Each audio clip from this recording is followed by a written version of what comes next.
Okay, good morning, ladies and gentlemen, and welcome to the July Oldham County Board of Adjustments and Appeals. My name is Larry Otterbach. It's about a minute after 9, and we are now in session. Today is July 18th. We have a whole bunch of cases on the before us this morning. The procedures for each case is going to be the same. Here in a minute, I'm going to swear staff in. Gretchen will read the actual report. Staff's going to come up and give a staff report. There's going to be a round of questioning by board members to staff. When we're done with that, staff's going to take a seat, and I'm going to call you, the applicant, forward. You're going to come forward to the podium, raise your right hand, be sworn in, state your name and address.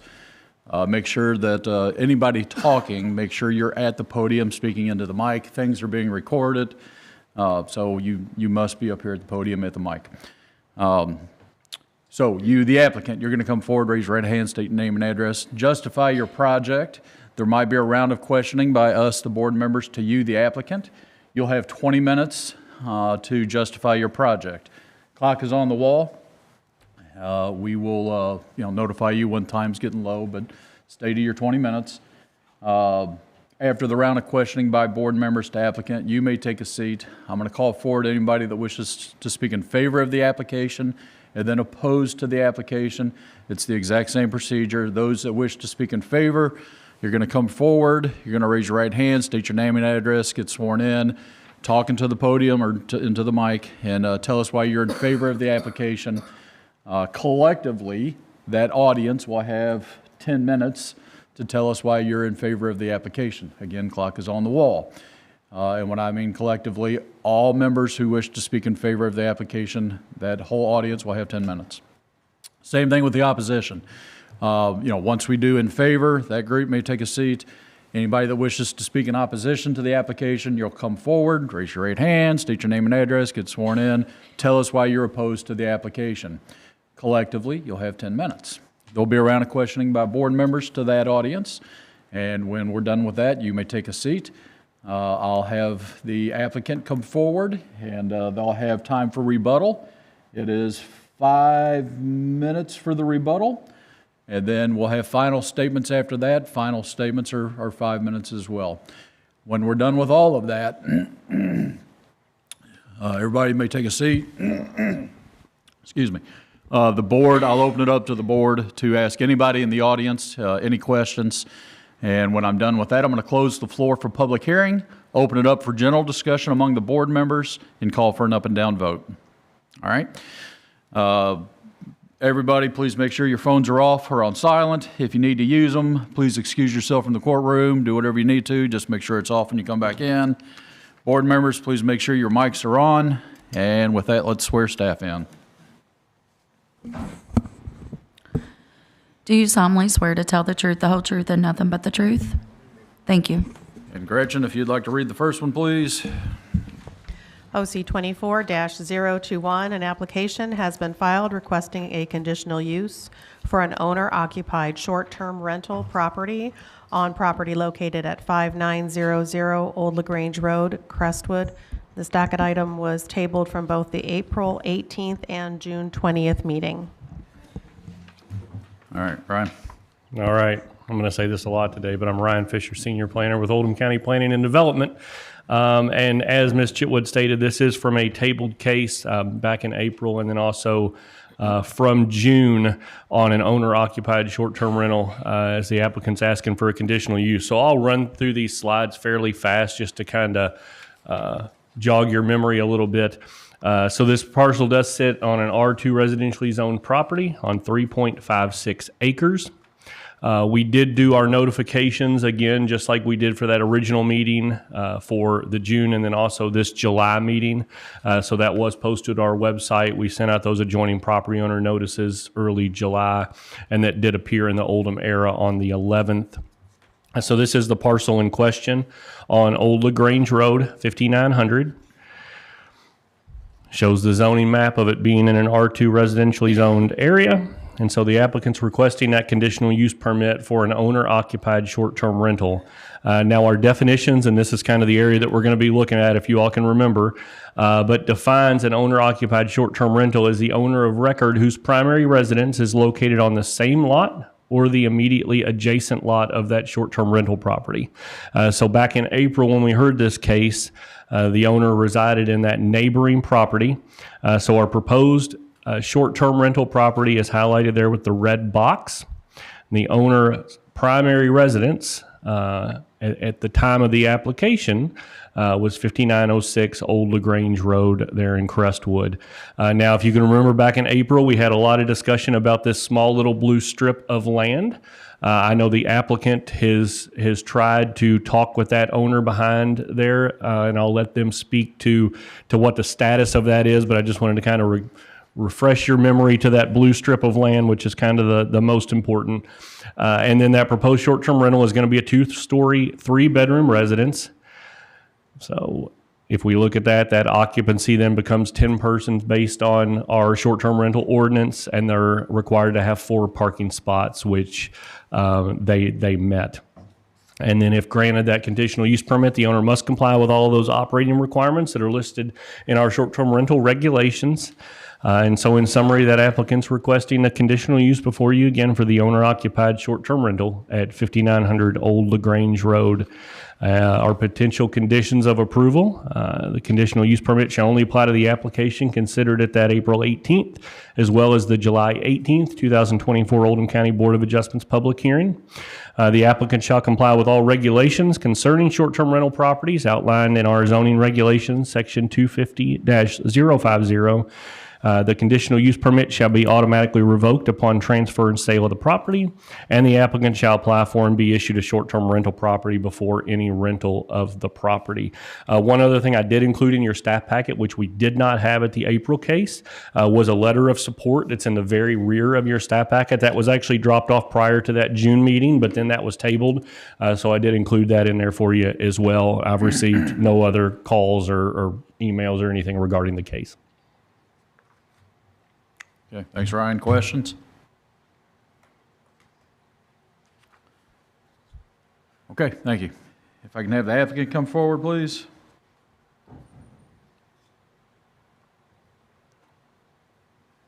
Good morning. And I need you to raise your right hand, be sworn in, state your name and address. Do you solemnly swear to tell the truth, the whole truth, and nothing but the truth? Yes. Thank you.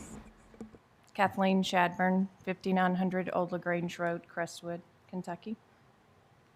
Okay? And if you can justify your project and tell us what you're trying to do. Well, obviously you guys know the background because this has been going on for a few months. So over the past few months, I have exhausted every effort to try to deal with this 20 feet between the two properties. I have had several discussions with the gentleman that owns the property, and again, just to kind of jog your memory on that, he just bought the place behind us in March, and it is a utility easement, that 20-foot strip.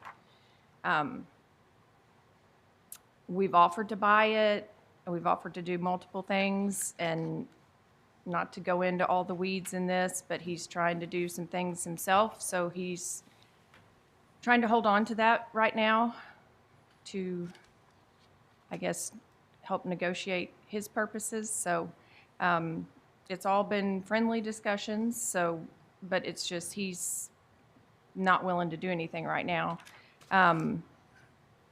So I've done all of those things that were asked, and at this point I have moved into the house.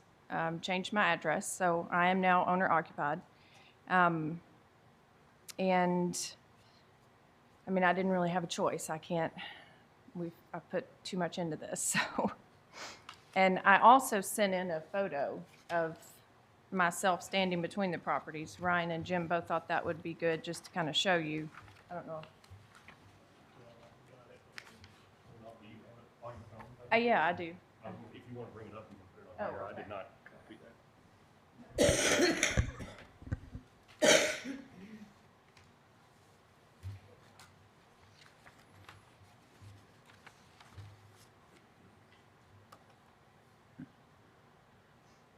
I also sent the documentation for showing my change of address, so. Just. Okay.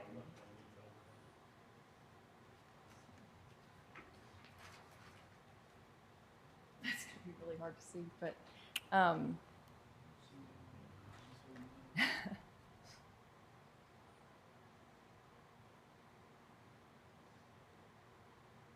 okay, so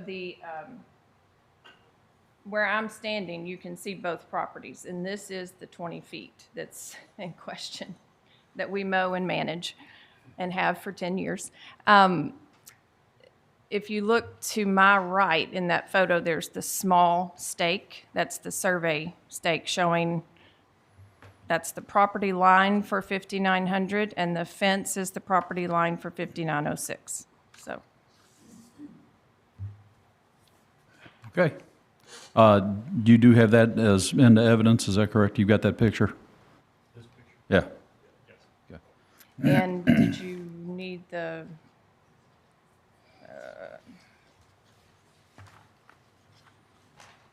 well, I also sent the license as well, but I don't have that. That was in an email that I sent. Okay, all right. Okay, is that it? Yes.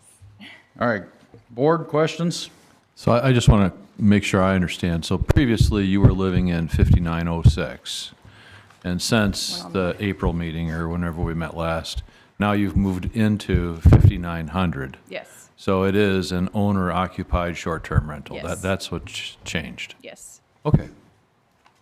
Thank you. Well, Bill, what do you mean? It is an owner-occupied short-term rental? So she's living in it. I mean, it's owned by her, and she's living in it. So before she was living in 5906, right? And so she moved over to 5900, which is the subject property. And so now she's living in 5900, if I understand it correctly. So I guess let's recap the April hearing then. So what is the intent of 5906? Well, that was my It's her former. residence. Right. We own both properties, so. Right.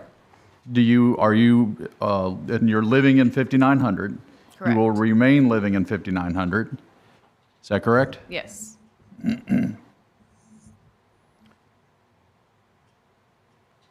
And 5900 is the property that we're trying to Airbnb. Okay. Oh, okay.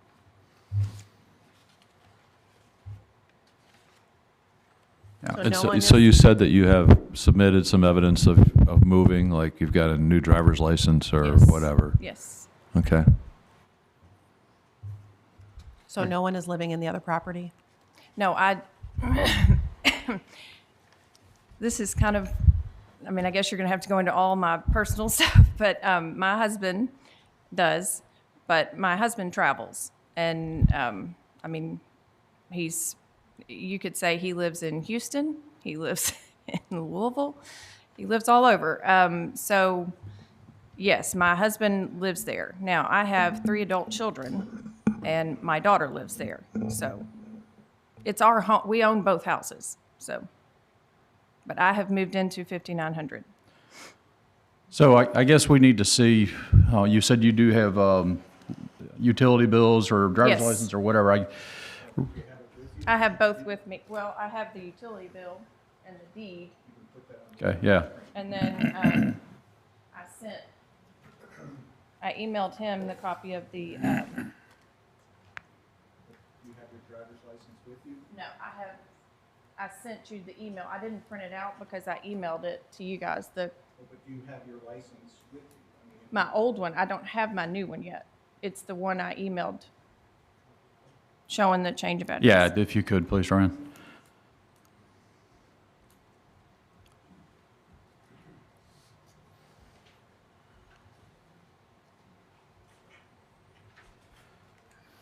Trying to see this.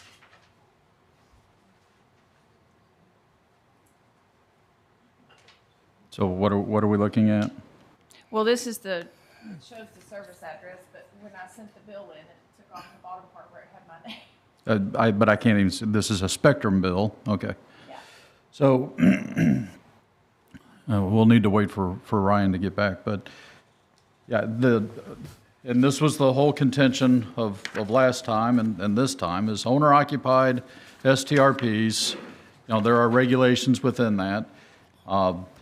If in fact you are living there and 5906 is not part of this, the application in this case, then this 20 feet between the two is a moot point. 5906 is a moot point. 5900 is subject property. Well, the whole issue is, are you living there? Is this your primary residence? As you know, a non-owner occupied, it must be adjacent. If this isn't adjacent, then we can't have the STRP. So that's what we're trying to establish here, this place of residence. Make sure it's owner occupied. Can I say one more thing? Uh-huh. We're still pursuing trying to buy that 20-foot strip, but he's not willing to move on it right now. 20-foot strip is, if you're telling me this is an owner occupied, a 20-foot strip is irrelevant to this case. I know. I understand that. I just wanted you to know that, it's not, anyways, we're still trying to buy that no matter what, so. Okay. Okay. Board, any other questions? No. Tate, anything? She has every right to do what she's doing. Yeah. Yeah. No, as long as that's her primary residence, we're good to go. Okay. Okay. Thank you. You may take a seat. Is there anybody here wishing to speak in favor? Well, I'll tell you what, before we do that, can I get a motion for a 5-minute recess just to, and then I guess we'll have time to call him back up. All right, is there anybody here wishing to speak in favor of the application? Okay, is there anybody here wishing to speak in opposition of the application?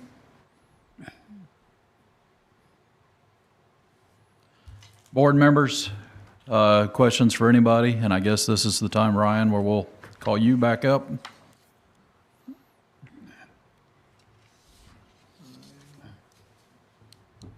Yeah, that's where the issue is separated. Thing. Okay. It's good.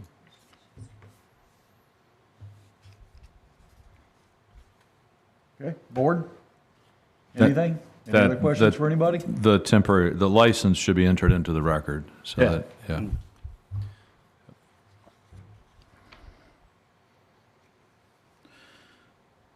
Okay, board. I'll close the floor for public hearing, open it up for discussion. Thank you, Ryan. Welcome. Any discussion? The issue that we had before is, as you said, is moot, and now she lives there, and it's her primary residence, and it complies with the regulations, so I don't see where we have a problem. Yeah, so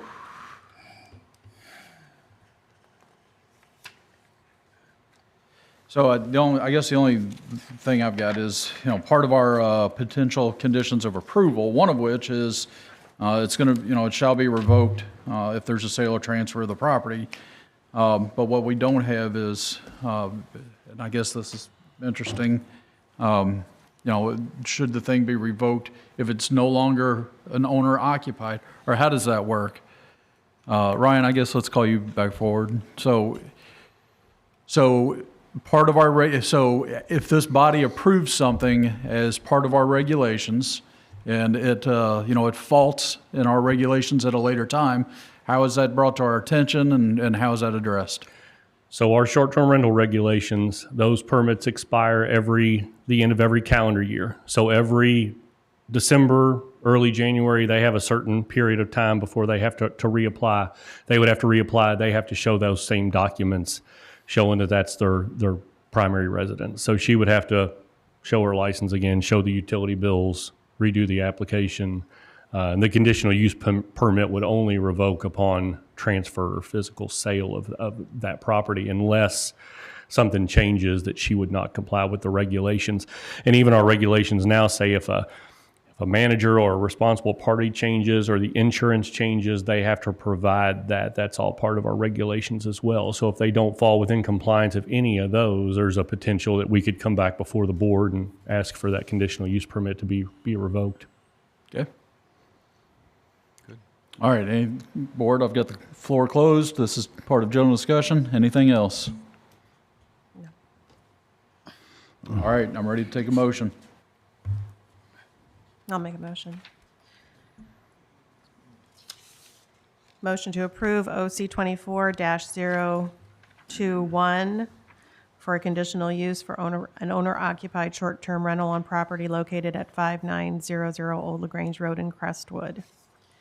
The character and objectives of the proposed use and the potential impact on the community and its surroundings are appropriate, and the change of the applicant's primary residency moves the application into compliance. Conditions of approval. The conditional use permit shall only apply to the application considered at the July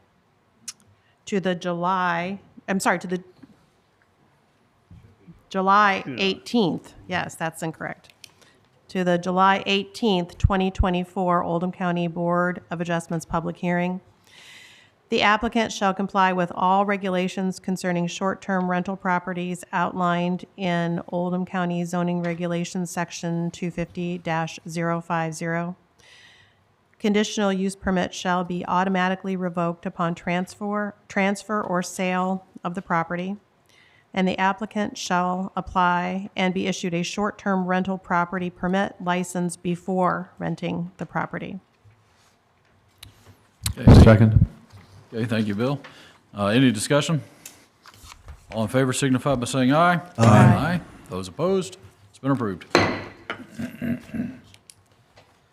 Gretchen, if you can read the next one, please. OC 24-029, an application has been filed requesting a conditional use for an event venue located at 1772 and 1774 Fendley Mill Road, LaGrange. This docket item was tabled from the June 20th meeting. Okay. Ryan? Hold on, it's thinking.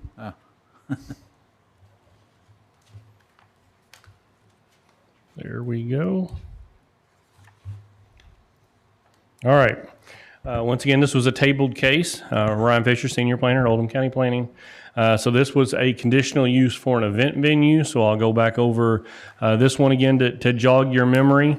Once again, though, we did do all of our notices again for this hearing, posted on our website, sent out the adjoining property owner notices, and the notice appeared in the ERA on the 11th of July.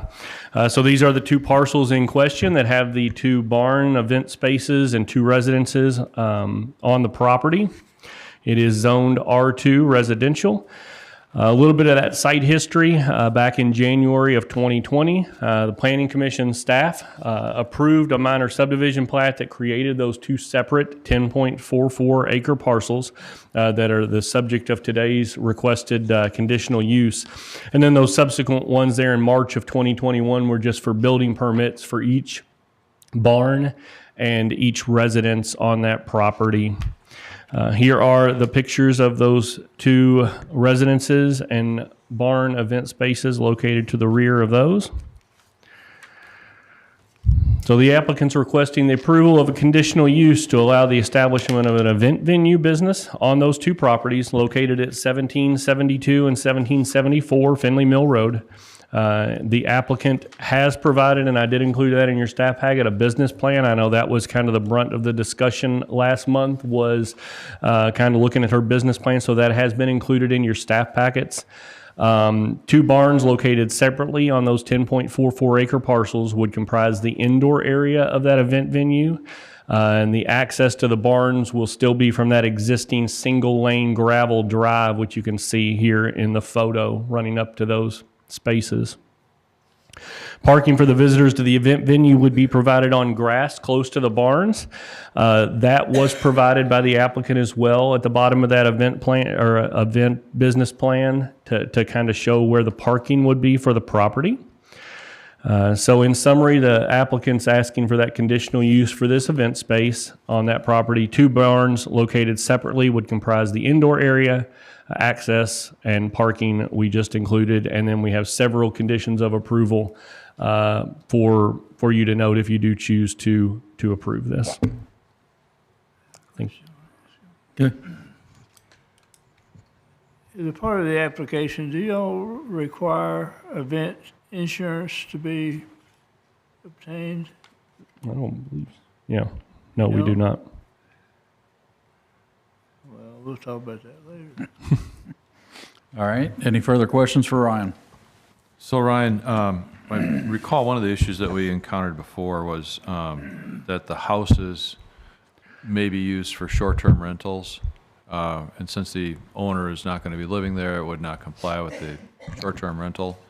And when I look at the business plan does not address that issue. Has there been any? Yeah, I would ask the applicant Okay. those questions when she gets up here. All right, thank you. Okay. Any other questions for Ryan? And I received nothing on this. This was Mr. Fogel's case prior to me, so in the short time that I've had it, I haven't received any correspondence from anybody, so. Thank you. Okay, thank you. We can have the applicant come forward, please. Good morning. Good morning. And I need to get you sworn in, so raise your right hand. Do you solemnly swear to tell the truth, the whole truth, and nothing but the truth? I do. Thank you. And state your name and address, please. Karen Fowler, 4000 Carriage Hill Drive, Crestwood, Kentucky. Okay, Karen, you want to tell us what you're doing and justify the project? The 2 barns and the 2 houses were the 2 houses and the barns were put on, built, and now I'm trying to get to see what we're going to be doing with them actually, because what we had planned just went awry. But here is the summary of what I had written. I thought those were going to be in the packets, but that's actually breaks down what I was going to, we were the 2 partial, they shall be treated as one, a farm, the Dreammaker Farm. The rental would be available between Monday through Sunday. Each rental period would be limited to 1-day event with a maximum of 200 guests. The alcohol service must be provided by a licensed vendor only. We'd have a manager on site, and the manager and owner numbers would be available to neighbors in case there were any concerns. Overnight stays by guests would be limited to 3 nights and only permitted if they were doing it with the event. So let's say that somebody wanted to have a wedding on the property. So I'm just going to give you an example that they would come on Thursday and they would decorate and be able to spend the night there. The next day would be, hopefully everything would be all done, and then they'd have a rehearsal dinner, and then Saturday have the event and be gone on Sunday. So that would pretty much be, in my scenario, and that's what the night stay would be. Just, it would only be permitted if it was associated with an event. I wouldn't be doing an Airbnb type of thing. It would just be, the houses would be used for that. I don't know what else to say. Okay. All right. Board, questions? Karen, I just want to confirm, you do not live in either of those houses? No, I live in Crestwood. I've lived there for 30 years, so.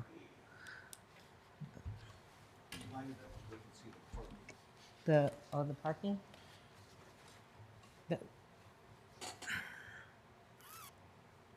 So all the parking would be actually near the barns, which are kind of in the middle of the 20 acres, and the barns are over there too. About the noise, I want to be very, very mindful of the neighbors, because I would be concerned if I was, I'm not like a big company that came in and going to have these big, huge events. We're talking about just 200 people on the whole property. They don't get to have 201. No, that's not it. If you come to the event, that's the total amount of people you can have. You can't, I don't want a whole lot of more people. There wouldn't be any kind of, there would be regulations on, what they couldn't do on the property. There wouldn't be like off-roading or anything like that. It would be very contained is what I would make sure it was part of what was going on. Karen, what we're running into here, so I read your business plan, and it did not address the item that you have in this thing, whatever this is. Well, Yeah. And the it- business that- plan, well, yeah, the and business plan issue was a is- work, the business plan wasn't actually going to be in there. Right. It was actually a work in progress. Okay. And I actually met with Jim. Brian was leaving. There was no way to meet with it. So it was kind So of a the weird issue- week. It was a weird couple weeks. Again, the issue is our regulations for short-term rentals. Right. And this document explicitly states that you're going to be doing overnight short-term rentals, which is prohibited by the regulations that we have for short-term rentals. This document, if I'm reading, it says, overnight stays by guests would be limited to 3 nights and only permitted if the rental is for the entire property and the stay is associated with the event. Correct. And again, because you don't live there, it does not comply with the short-term rental policies, regulations, okay? So that, I didn't see, before I made my earlier comment, that about in your business plan, it doesn't address it, but this document does. Yes, and this is- And it's an explicit violation of the short-term rental regulations to have overnight stays there, because you do not live there. Again, the short-term rental regulations require that the owner live in the property of the short-term rental, Or be adjacent. or be adjacent. So that's the issue. I guess I didn't know if there can be, I didn't know if there can be a variance to that because it isn't just a house that I'm renting, it was a whole property. I don't know if I don't know, I'm asking you. I don't know if that could, because like I said, it would only be for a specific reason, for a specific event. Right. It wouldn't be for just spending the night or spending 3 days. It would be for an event. That's the reason why that's why I'm appealing to you. It's because it would be a variance because of that. And it's, anyway. Bill, I'm in total agreement, but let me also ask, so we're talking about 2 different properties and trying to get one CUP off of 2 different properties. I'm unclear as to how we can do that as well. It is a registered farm. I did register as a 20-acre farm, so I was trying, I wasn't trying to rent this part and, rent this barn and this part. I was trying to make sure it was as a whole only. Okay. It wasn't going to be as I wouldn't be having one event in one barn and one event in another and split everything up. It was only going to be used as a one-time. So because of that, because I was trying to keep it together and keep it so it wasn't 2 different ones, that's the reason why. I was trying to make sure it wasn't going to be a ton of different things going on. Okay. All right, any further questions for Karen? For staff. Yeah, we'll call Ryan back up in a minute. All right, thanks, Karen. Ryan, can you come back? Gretchen, I'll let you kick it off. So does it make any difference at all as it pertains to short-term rental regulations that the circumstance of staying for 1 to 3 nights is connected to an event? Does that make any difference at all? Or is that a circumvention? I think this is one of those situations, Jim Urban, Director of Planning and Development Services, one of those situations where the Board of Adjustments is going to make an interpretation of the regulations. And with the advice of Mr. Combs, you can either choose to consider it or not. It is different than any other short-term rental case we've ever had. So, in talking with Ms. Fowler and walking through this, I said the only way we can do it is bring it in front of the board and have you all consider it. The one thing that I penciled that we should add, if you're inclined to approve this at all, would be a binding condition of approval that says it shall not be advertised separately as a short-term rental. Then it becomes a matter of code enforcement, making sure that it doesn't, if you're inclined to consider it. And Ryan, if you could address the single farm, 20 acres versus the 2 parcels? So, like I said earlier, this originally wasn't my case, so I came in here at the last minute on it. So it is 2 separate parcel ID numbers. We do have listed on there. I know it's on there just as a single conditional use permit. And typically when we would do the certificate of land use, we would put both parcel ID numbers on there. So it's my understanding that then that would get filed on both parcels. Okay. The other thing to note too while I'm standing here is number 3 on the conditions of approval. This was brought up back at that June meeting, is that those barns were originally permitted as just farm structures. They were never permitted to be event space. So that is something as well that it will have to be permitted, is having some sort of occupancy to it. When was that? Well, so that's on the conditions of approval on the Yeah. 3rd one. But I know we discussed that back in June. Those building permits, when they were originally issued for the barns, were just simply farm structures. They were never permitted to be finished spaces with occupancy, yes. And that's in the case history as well. So,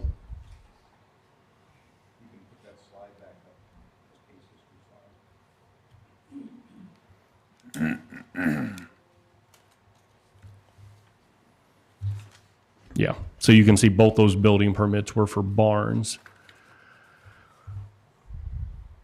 So, and as you know, with the event space, you've got a handy, accessible bathrooms, things of that nature, so that were never permitted. And that was back in That was back 21? in 2021, yes. Okay, any other questions for Ryan?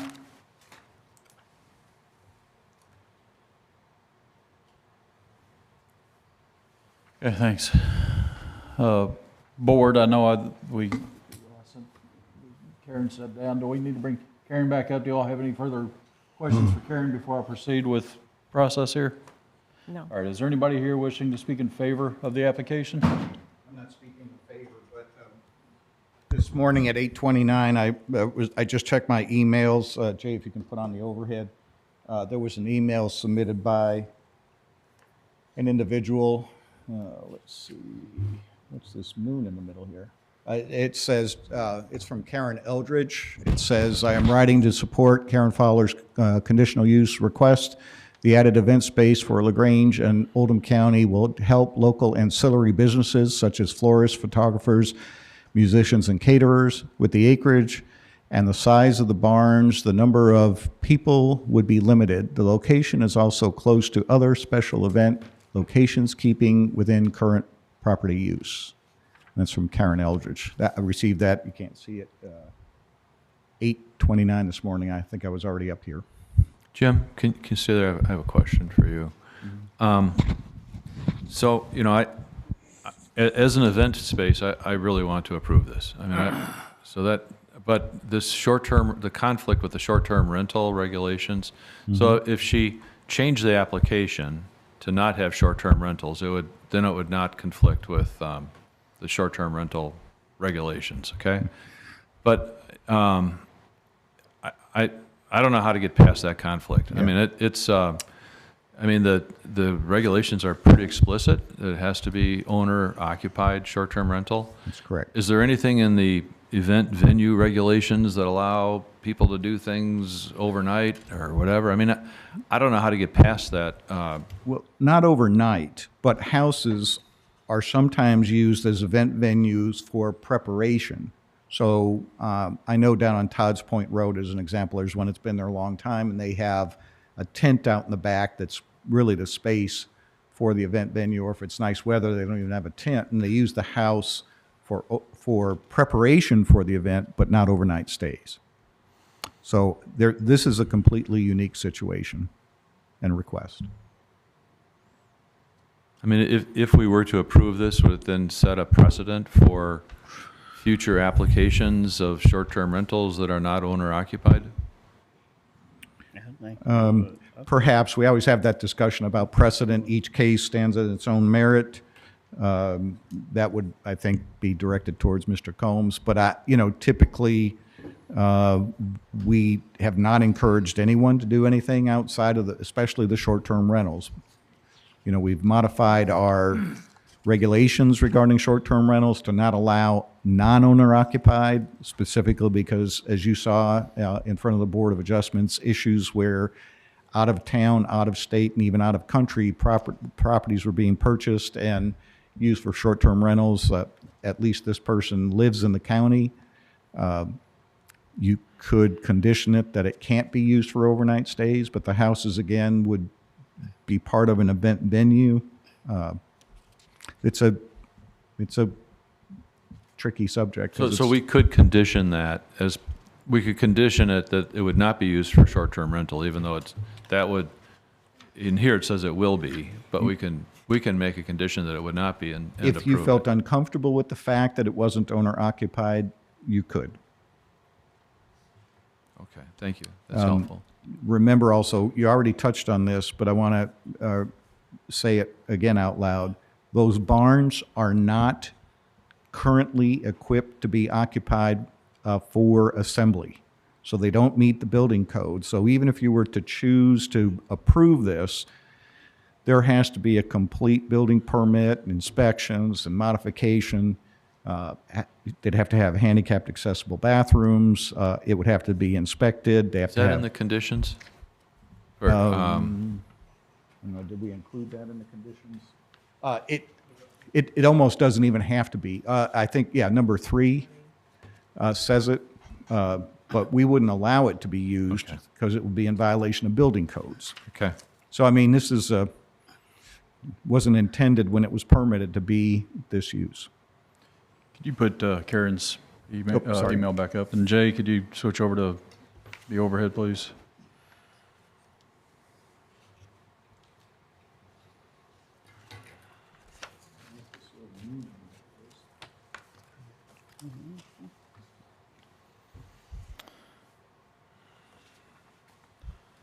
There we go. It's the light from above that's making that moon.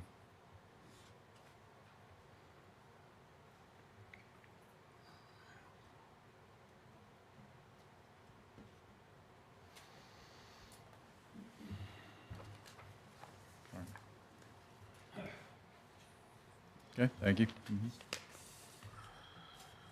Okay, I know that was not in support, where we are in process, Jim, thank you. That was not in support, that was still part of evidence. We are in part of anybody here wishing to speak in favor of the application.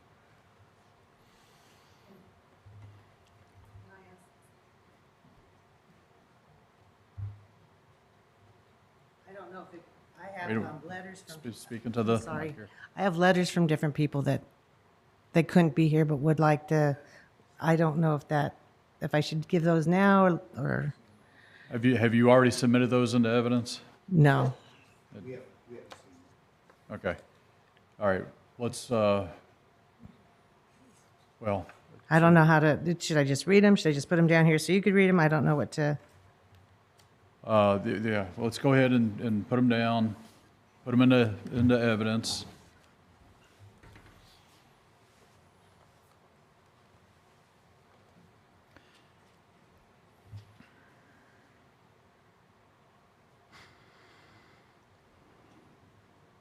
That's from Jennifer Mills. She owns Dough Baby Donuts. It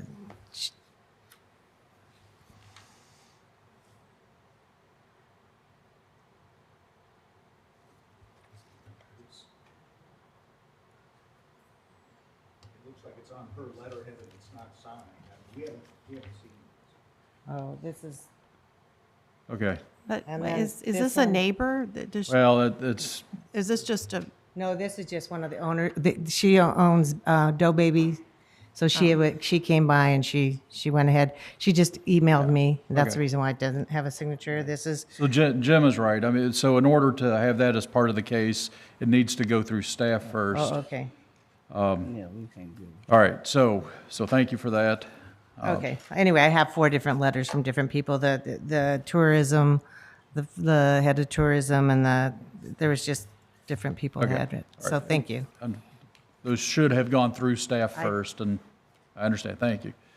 All right, is there anybody else here wishing to speak in favor of the application? Is there anybody wishing to speak in opposition to the application? Yes, sir. We'll take the gentleman in the back with a hat on. Come on forward. And then we'll take you next. Yes, sir. Let's get you sworn in. State your name and address. Hello, my name is John Nieves Hernandez. I live at 1760 Finley Mill Road. Raise your right hand. Do you solemnly swear to tell the truth, the whole truth, and nothing but the truth? I do. Thank you. All right, John, go ahead. I live right behind those barns, along with a few other neighbors around there. I think I'm speaking for all of us. We're not young people. We like our peace. We've been following what's going on. We've noticed that traffic is going to be a concern. People that unwanted alcohol drinking may be a concern. Noise, lighting. I noticed the parking spots that they have there, the numbers on there, they said 200 people. That would exceed the parking spots they have there. Plus, it's not paved. It's muddy. It's going to become a problem. In general, with just music and the nuisance of having a venue behind our properties. And I moved there 7 years ago. I was wanting the peace and quiet. Don't need the noise. Venues are going to happen at any time to 11 o'clock at night, 10 o'clock, people coming in and out. It's just going to be a nuisance, and we do not appreciate that or like it or would like to see that in our neighborhood. I understand everything else that goes around and other businesses, but this is our backyard. Okay, thank you, John. All right. Yes, sir. If you'd like to come forward.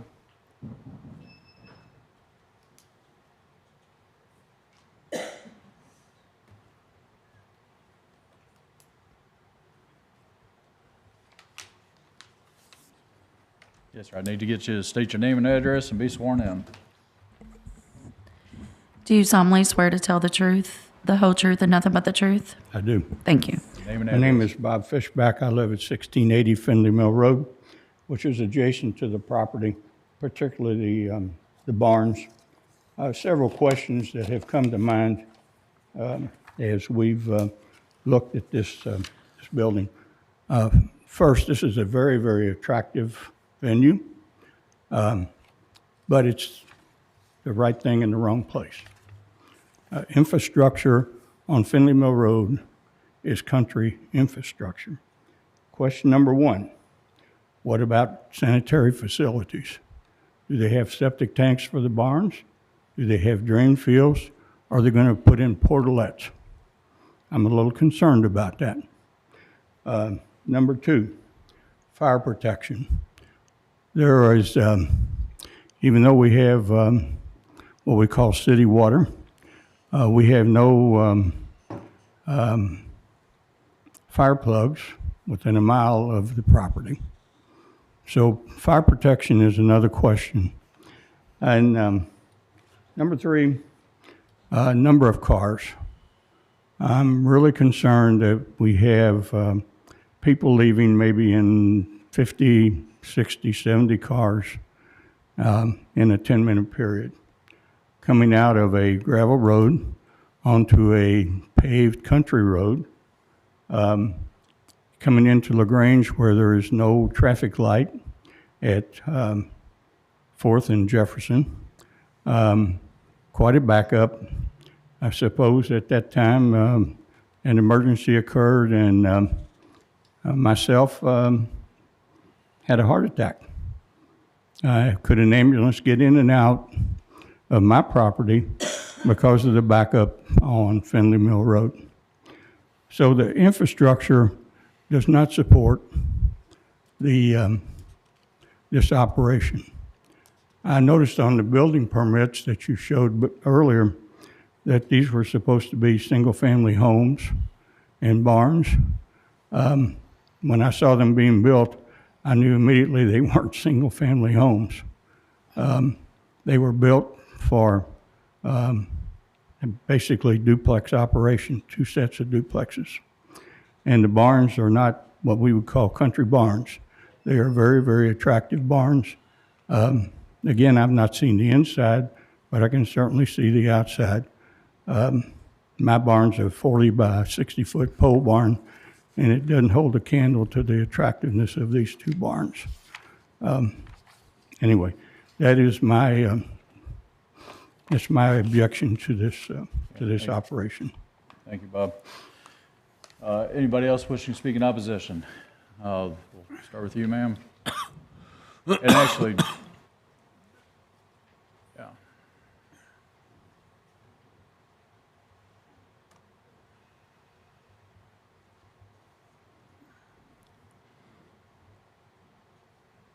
Now, are both of you going to speak? Are you going to speak? Okay. Raise your right hand. Are you going to speak too? You can raise your right hand also. Do you solemnly swear to tell the truth, the whole truth, and nothing but the truth? I do. Thank you. And go ahead and state your name and address, please. Evelyn Francis, 1770 Finley Mill Road. All right, Evelyn, go ahead. The venue will be in my backyard. My brother and I sold the property. When we sold the property and we talked about it, I knew I wanted to keep it residential. I had no idea that anything like this would be built. I was told that there would be 2 barns put up in the beginning. I saw that happen. I watched it. I sat on my deck. And then I was also told that there would be a home built there. Not now, but maybe in a few years. I was not told anything else.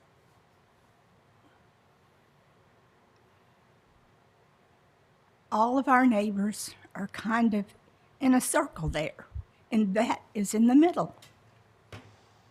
There will be a lot of traffic. There will be noise. Cars go up and down right beside on the side where I sleep. I'm not too young anymore. I've lived in that house for 30 years. As God is my witness, I would not have sold that property. I'm sure these people are very nice, but I would not have signed anything if I had known that it wasn't going to be a nice home with 2 barns. I don't know what they were going to do with those barns, but that's all I was told. And that's all I have to say. Okay, thank you, Evelyn. Okay, anybody else? We are out of time. We didn't really start the clock right. Oh, didn't we? Okay. All right, very good. Is there anybody else wishing to speak in opposition to the application? Nobody else? Board members, questions for anybody that, I'm not sure I called it out, but anybody, do you all have questions or want to talk to anybody that spoke in support or in opposition? I have a question. This for anybody that lives in the area. Well, let's call it one individual. We have John spoke first. You Yeah, want we'll to get talk him. to John? Yes. Yes, sir. My concern is the traffic. Yes. And you saying, in your perspective, you saying that the areas, that the highways there are not adequate to cover the amount of traffic. That's correct. Can you explain that? Well, it's pretty much a John, one-lane. speaking to the mic, please. Excuse me. It's pretty much a one-lane road. It's not lined on 2 lanes. It's just all dark country road, and according to what I've seen here, on the parking spots and on the parking amount of people coming in and out, it's gonna be, she said, 200 people, no minimum than that. There's not 200 parking spots. So there's a lot of traffic going in and out, people trying to come in or park elsewhere, or that's going to be an issue. And like Mr. Fishback said, if something were to happen and there's a bunch of 50, 60, 70 cars coming out at one time and there's an emergency, there's not going to be a good traffic flow. Okay, thank you, John. Thank you. Board, questions for anybody else?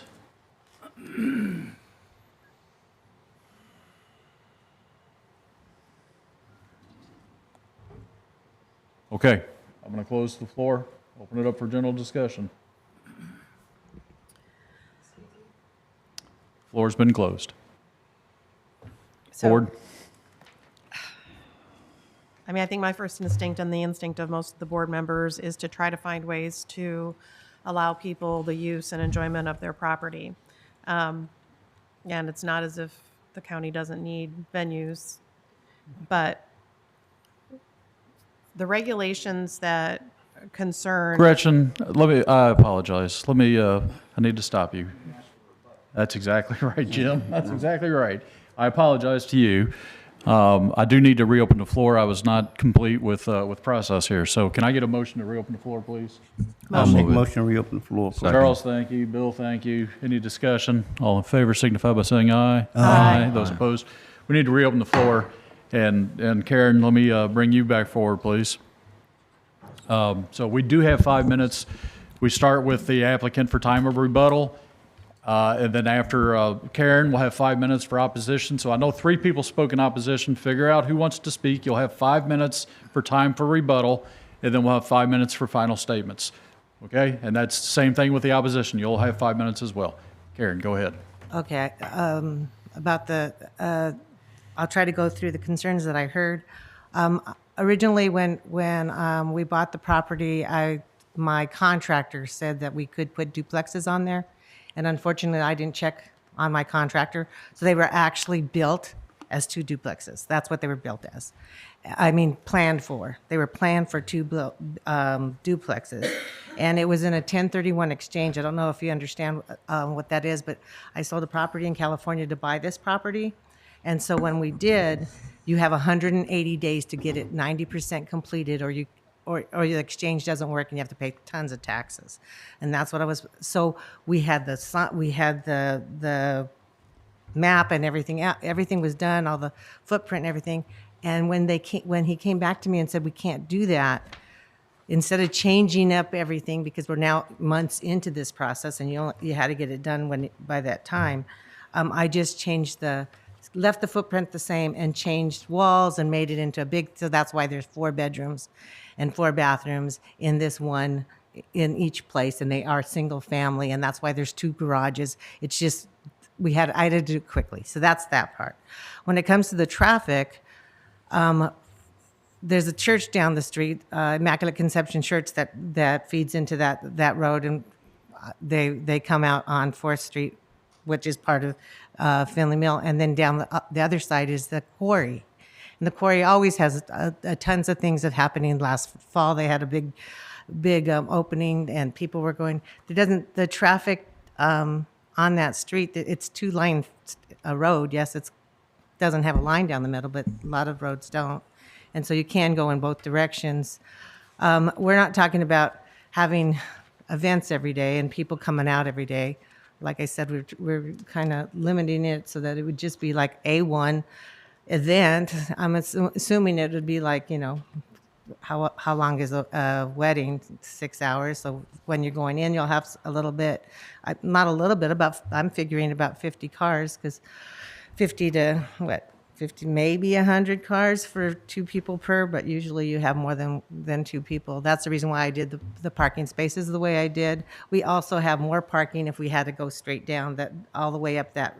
The road is pretty big going from the street to the barns. The barns are kind of in the middle of 20 acres, so that's what we're talking about.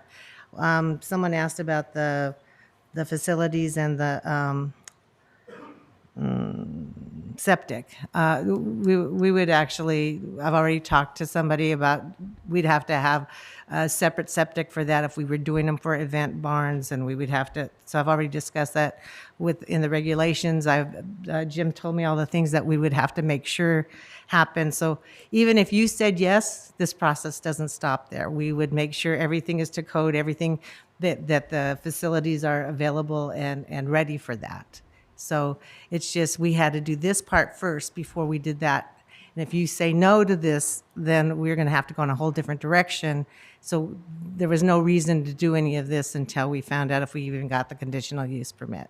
But a lot of these things would take care of afterwards. But I think that was everything I heard about the opposition. So thank you. Okay. Oh, questions? I'm sorry. Questions for anybody regarding rebuttal?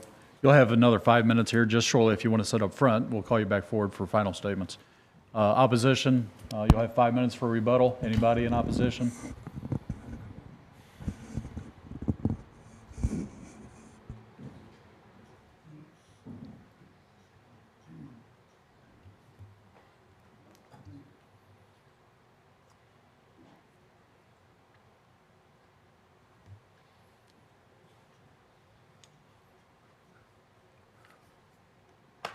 Ladies and gentlemen, zoning was disregarded, I think, when these structures were built.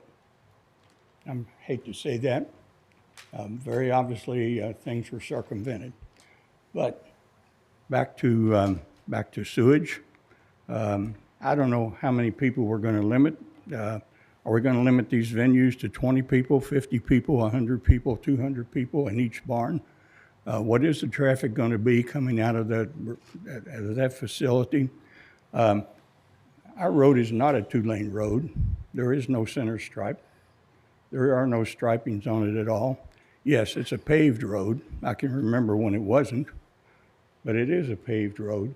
But you would have a lot of traffic coming out if you had two events going on at the same time, 50 cars for each one of them. That parking is not going to hold up. The roads are not going to hold up. I'd say if you do approve this, within a year, there will be asphalt parking places and there will be asphalt driveways. And that's fine. But understand that the infrastructure on Finley Mill Road is not built for this type of facility. We have no sewers. Our fire protection is limited to what the fire department can carry in and what would come out of no hydrants. We have no hydrants. There are just lots and lots of things that I see that would be problems for this facility to be used. Thank you. All right. Questions, board? I don't know if you guys have, but we do have a time for 5 minutes. If you want to stay there, Bob. We have 5 more minutes for any final statements with no new testimony, just final statements. Anybody in opposition we have 5 minutes. And then Karen will do the exact same. We'll finish with you. Yes, I agree with Bob here, everything he said. And I also want to add that maybe we wouldn't be in this situation if from the get-go, before anything was even started, would have been upfront and coming to the board and say, hey, I want to build, because I built a barn on the back of my house. First thing they told me, this gentleman right here, he said, the first thing you need to do, even for a chicken coop, he said, you need to go over here and ask these people what you need to do. And I did. And they went process. They checked the holes they made for the barn. They checked when they put the poles in, the inspector went. So I didn't see none of this happening when I guess they did, but under other purpose, because the barns were built for agriculture or for just barns. But the last time that I heard that I was here in the meeting, she also stated that, oh, you should see them. They're beautiful barns. We built, the Amish built them. So from the get-go, you're starting to build something very pretty that you had no intentions of making it a venue. But apparently it looks like it was intended to be a venue from the get-go. And the permits and regulations were not taken in consideration in order to build that. In other words, I think she tried to blind swipe everybody by taking few permits here, few permits there, and not going through the process perfectly the way it should be. And if it would have been done, maybe she would have been able to do. Those are my statements. I'm through. All right, thank you, John. I agree with him. Thank you, Bob. Board, questions? Okay, Karen, you'll have 5 minutes for final statement. I just want to apologize to the neighbors. I got involved with the contractor that I shouldn't have. I'm giving an explanation, not an excuse. I should have been on top of it and I wasn't. And I just went down the wrong rabbit hole with the wrong contractor and took advice that I shouldn't have.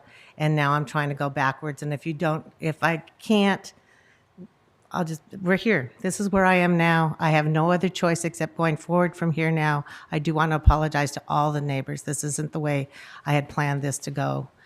I wasn't trying to be devious. I wasn't trying to put anything behind anyone's back.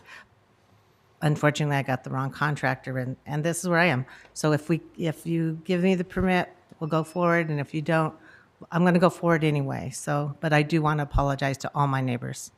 Thank you. Thank you. Board, questions? All right, thank you, Karen. Board members, before I close the floor again, questions for anybody? Staff included? Okay. All right, close the floor, open it up for general discussion among board members. Basically, my concern is the basic regulations and our obligation as a board to follow these regulations. And that's pretty much where I am. And we can make, judgments about that and tweak things here and there, but it can't be an unreasonable circumvention. The regulations to change the short-term owner-occupied short-term rentals versus non-owner-occupied short-term rentals is a relatively new thing. And the reason those regulations were put into effect is because the county was being overrun with non-owner-occupied short-term rentals. They were popping up everywhere and it was becoming an issue. So regulations were made that to have a short-term rental, you have to occupy that property or the property directly adjacent to that property. There's no allowances that I know of that permit that to be put aside if the overnight stays are connected to a venue. I don't think that makes any difference. So for that reason, the application is not in compliance. And we've definitely heard the concerns of the neighbors that they don't find this a desirable addition to their neighborhood. So personally, I would be opposed to the application. Okay. Any other discussion? Yeah, I agree. I mean, we could make a condition that they don't do the short-term rentals, but that is not what the applicant has in their application. And then the last point, in terms of the suggested conditions to deny, says there are not adequate public facilities available, such as including transportation, sanitation, water, sewer, drainage, emergency services, education, and recreation. I mean, that kind of outlines the issue that we have right here. So,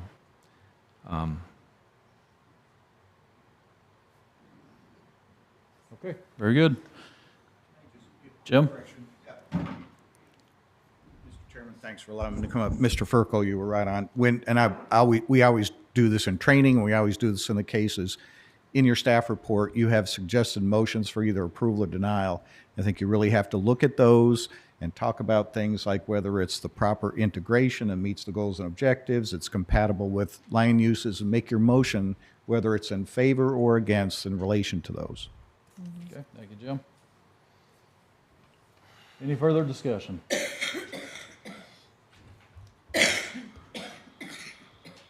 All right, I'm ready for a motion.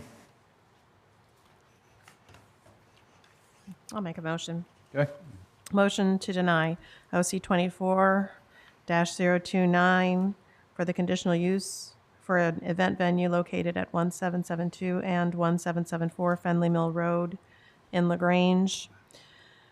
Because the proposed use is not essential or desirable to the community and conflicts with the elements and policies of the comprehensive plan in regards to short-term rentals, and specifically that the owner must reside on the property or directly adjacent,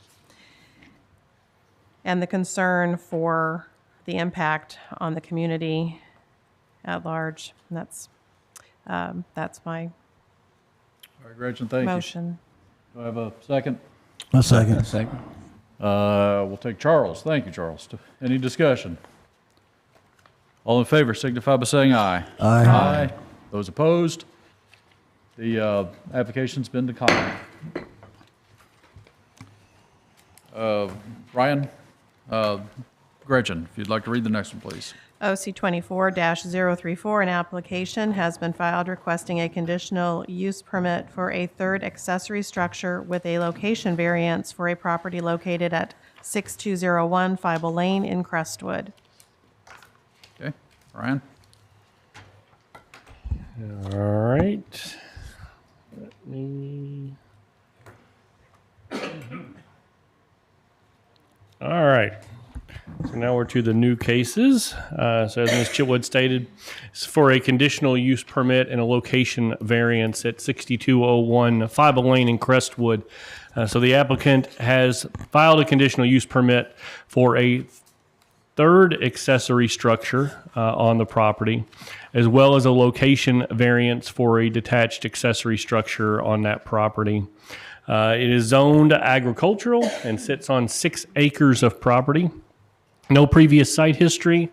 As with the other cases, we've done all of our proper notifications, posting to our website at the end of June, sending out our adjoining property owners at the end of June, and the public notice appeared in the Oldham Era on the 11th. This is the parcel in question, 6201, directly across from Summit View Lane on Fieble Lane. Zoned agricultural. So the applicant is requesting a location variance to allow a proposed 12 by 24 foot, that's 288 square foot accessory structure, to be placed 14 feet to the left front of an existing primary structure. The applicants have placed a similar accessory structure on their property, which is used for storage of tools and equipment. And the applicant will probably allude to this a little bit, but that's for kind of his toys, and then this new one will be for his wife's toys. So the applicant does have a similar accessory structure on their property, which you'll see pictures of here in a second. So here is the property, 6201. The red circle notes the location of the existing accessory structure, in addition to the barn in the rear, which has already been there. So that's the first accessory structure. Our second one being the similar accessory structure to the right front of the building. And then the proposed accessory structure, the one we're looking at today, is over to the left side of the property. And as you can see, it's also located in front of the primary structure. So the proposed accessory structure, as I said a second ago, will be used for storage for the wife's uses.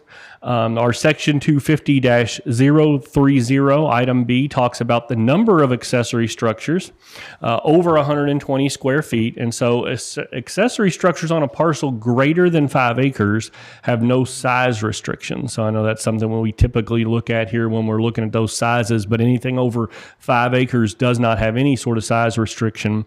And then only 2 accessory structures can be placed on a property, but on those parcels that are greater than 5 acres, a third can be placed on that property with the approval of a conditional use permit.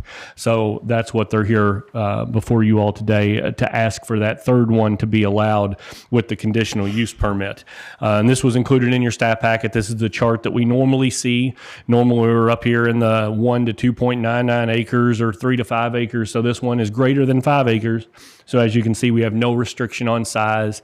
they can have 2, but a third allowed with a conditional use permit. And that is the only acreage size that allows for that. You can see the little place down there on the bottom, the conditional use permits for additional ones greater than 2 aren't allowed on anything that's less than 5 acres. So this parcel is 6 acres in size. So we talked about where the applicant's proposing that accessory structure to be. You'll see here in a second some pictures that'll show that location. The applicant states that this location is desirable because of the flat ground as well as the look of it around the adjoining trees. And then that proposed accessory structure appears to be to meet all of those other regulations that we talked about, other than the location of it, as well as it being the third. So this is the structure that has been proposed to be placed on the property. I believe you've got that in your staff packet as well. And then a couple pictures on the property. I did meet the homeowner and the applicant out there. So this area to the left here is going to be the general location of where the proposed accessory structure desires to go. So you can see relatively flat ground in that area. This is a little bit closer of a look at that proposed spot. Here's the one to the right side of the building that is already there, the similar use building. And another close-up version of that as we came around the back side of the house. Got this photo. And then just a couple other photos, because as the owner was talking to me about why he can't place it elsewhere, I did show a picture here of the septic as well as the lateral lines that are going to run back in this general area, as well as access to the rear of the property, in case anything happens back there. And then you'll see another photo here in a second of kind of the topography and the lay of the land as it goes back down towards this pond in the rear. So those are the things that the applicant, when I was visiting the site, did kind of note is the reason why he can't place it somewhere else on the property. So I wanted to give you those pictures to at least give you an idea. So kind of in summary, the applicant's requesting that conditional use permit to allow the construction of a third accessory structure, as well as asking for a location variance for that accessory structure being located in front of the property. So on that conditional use permit, so we'll have 2 motions here, one for a conditional use permit, one for a variance. The conditional use permit shall only apply to the plan considered here today at the July 18th meeting. There should be no commercial activity conducted out of that accessory structure, and the accessory structure shall not be occupied as living space.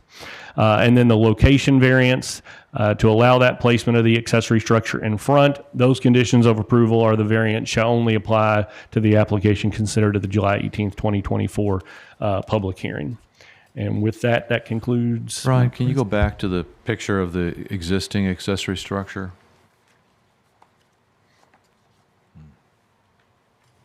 So, Oh, okay, go ahead. yeah, so where that trailer is right now, is that,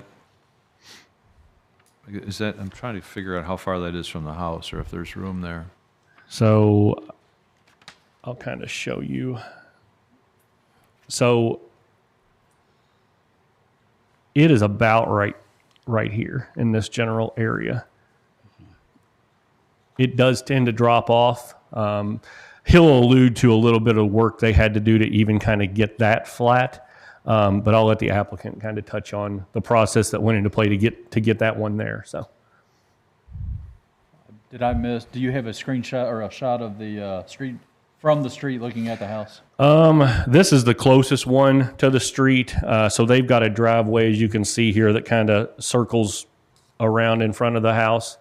So I was about down in here. So Approximately how far off the street are you with this shot? maybe 20 feet, Okay. maybe. I'm not good with distance. Sorry. That was always a downfall. All right, any other questions for Ryan? Okay, thank you, Ryan. Thank you. And if we can have the applicant come forward, please.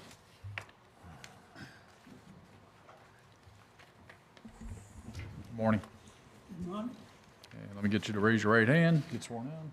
Do you solemnly swear to tell the truth, the whole truth, and nothing but the truth? I do. Thank you. Okay, state your name and address, please. Earl Hawkins, 6201 Fable Lane, Crestwood, Kentucky, 40014. All right, Earl, if you want to tell us what you're trying to do.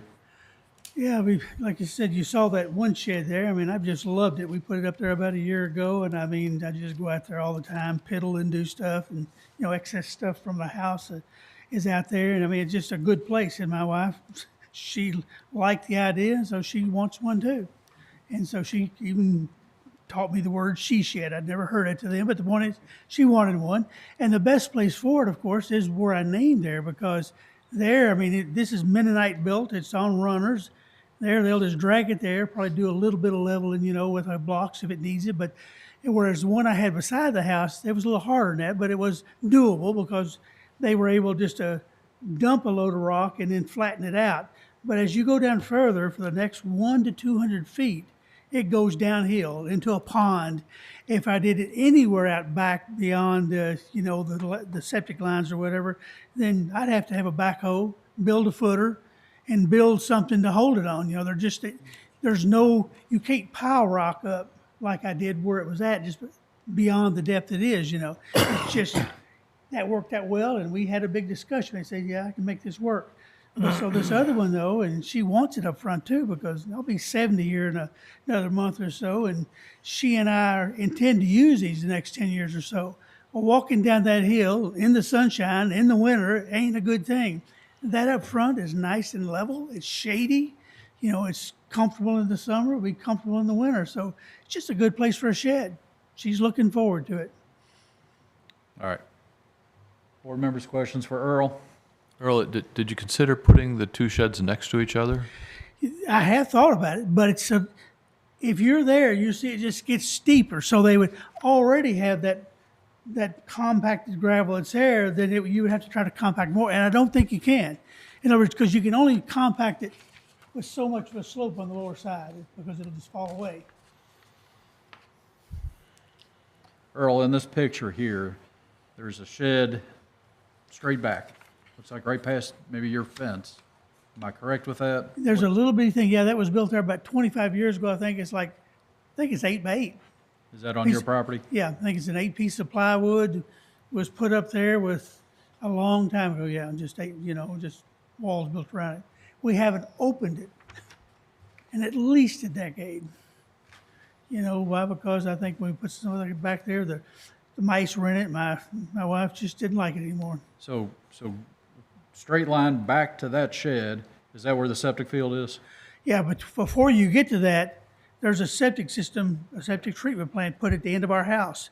Yeah. And then that pipe from the septic goes all the way behind the house, over 200 feet to the other side of the property to the pond where it drains. So yes, and of course, we have to allow them to get to that septic tank. They may have to dig or do something to it sometime, I would like to have put it there, but that's where the septic system is. Okay. And you see the line there, that dirt you see there, that line goes all the way down in front of the barn, all the way to the other side of the property.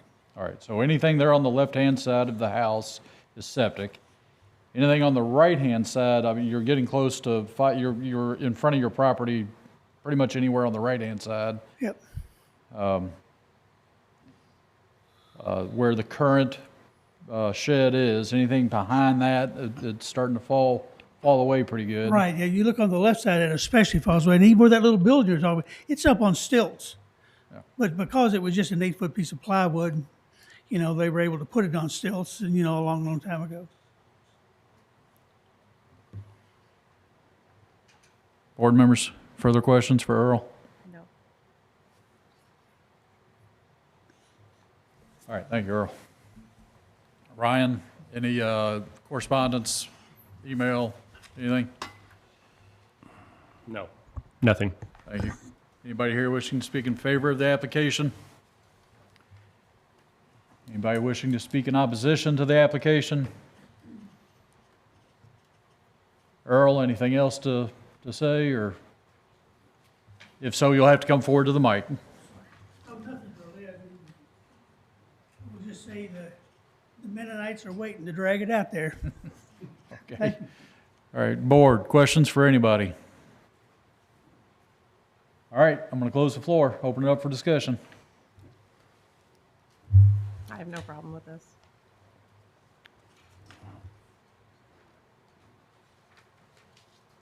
Okay, no discussion. I'm ready for a motion. So there will be two motions. Ah, that's right. Thank you, Right. Gretchen. So motion to approve OC 24-034 for conditional use for a third accessory structure on the property located at 6201 Fible Lane in Crestwood.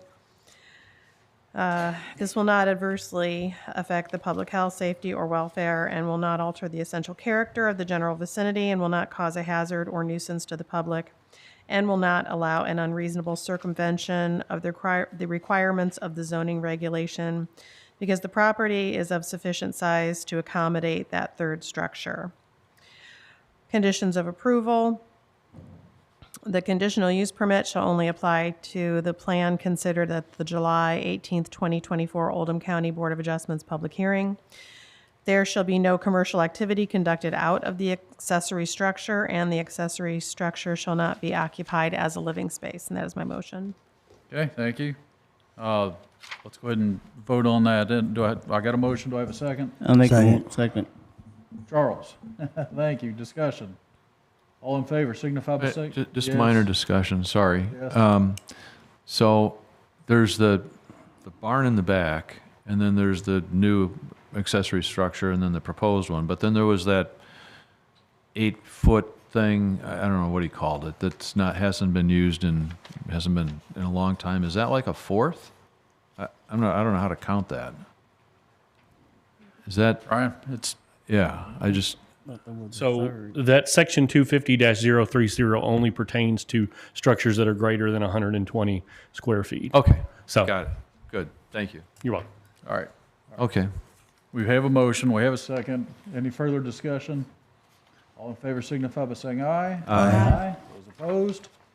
Okay, that one's been approved. Gretchen, next. Okay, motion to approve OC 24-035 for, I'm sorry, 034, excuse me, I got ahead of myself. For a location variance for the property located at 6201 Fible Lane in Crestwood. Because it will not adversely affect the public health, safety, or welfare and will not alter the essential character of the general vicinity and will not cause a hazard or nuisance to the public and will not allow an unreasonable circumvention of the requirements of the zoning regulations because the applicant has justified the need for the placement of the structure. Conditions of approval. The conditional use permit shall only apply to the plan considered at the April 18th, 2024 Oldham County Board of Adjustments public hearing. There shall be no commercial activity conducted out of the accessory structure, and the accessory structure shall not be occupied as a living space. Okay, thank you. Do I have a second? Second. Thank you, Mark. Discussion. All in favor signify by saying aye. Aye. Those opposed? These have been approved. Okay. Do we need a short break or keep going? Keep going. Keep going. Gretchen, if you can read the next, please. OC 24-035, an application has been filed requesting a conditional use for an accessory structure without a primary structure for a property located at 7500 Glenwood Avenue in Crestwood. Okay, Ryan. All right. Ryan Fisher, Senior Planner, Oldham County Planning. So 7500 Glenwood Avenue, as Ms. Chitwood stated, this is for a conditional use permit on a lot that does not have a primary structure at 7500 Glenwood Avenue in Crestwood in the Lake Louisville area. Zoning class, it sits in an R2A residentially zoned property on 2.5 acres of land. No verifiable site history, and I say that because there was some discussion, when the applicant came in that there had maybe been a prior case or something of a building being requested from the board to be placed on there. Couldn't find anything in code enforcement, definitely no case in Board of Adjustment. So if the applicant alludes to any of that, I could never find any history of any case, and I tried to ask all the people that have great memories around here as well, in addition to looking in the files. So nothing verifiable as anything a board had said about having to have an accessory structure on this property. Case history, it was posted to our website at the end of June, sent out our adjoining property owner notices on the 3rd of July, and the public notice appeared in the Oldham Era on the 11th. So this is the property in question. This is the owner's residence. The lot where the accessory structure will actually go is across the street. And this is all owned by the same individual. And I'll let the applicant as well talk about, they own a lot of these lots around here as well. But the accessory structure is actually proposed to go over on this lot across the street. This is an access easement. I'll also let the applicant talk more about this to where these can't be consolidated as well. So once again, this is the lot where they live. This is the lot across the street where the accessory structure is proposed to go. Here is the zoning map showing it is in an R2A zoning area. So the applicants are requesting that conditional use to allow a 960 square foot, that's a 24 by 40 foot accessory structure to be located on that piece of property that does not have a primary structure on it. The applicant resides, as you saw on the map a second ago, directly across the street from the lot where that accessory structure is being proposed. And the applicant stated in their justification that they plan to utilize that accessory structure to store some vehicles, mowers, tractors, tools, some kids' toys, as well as his firewood equipment. So section 250-030, item C, talks about accessory uses and structures. Talks about it shall follow the principal use, except after review and approval as a conditional use. So that's what they're here before you today, as well as it being located on the same parcel. So that's why they're before you today asking for this conditional use permit. That proposed accessory structure does appear to meet the remaining standards of that section, as well as 260-030 regarding conditional use standards for accessory structures. Couple site plan. Once again, this was the lot across the street. You can see the pond, and you can see the placement of that accessory structure about 19 feet off that property line. Once again, another site plan showing the proposed location of the accessory structure. A couple diagrams showing what the building will look like. This is the front, and then a view of the rear.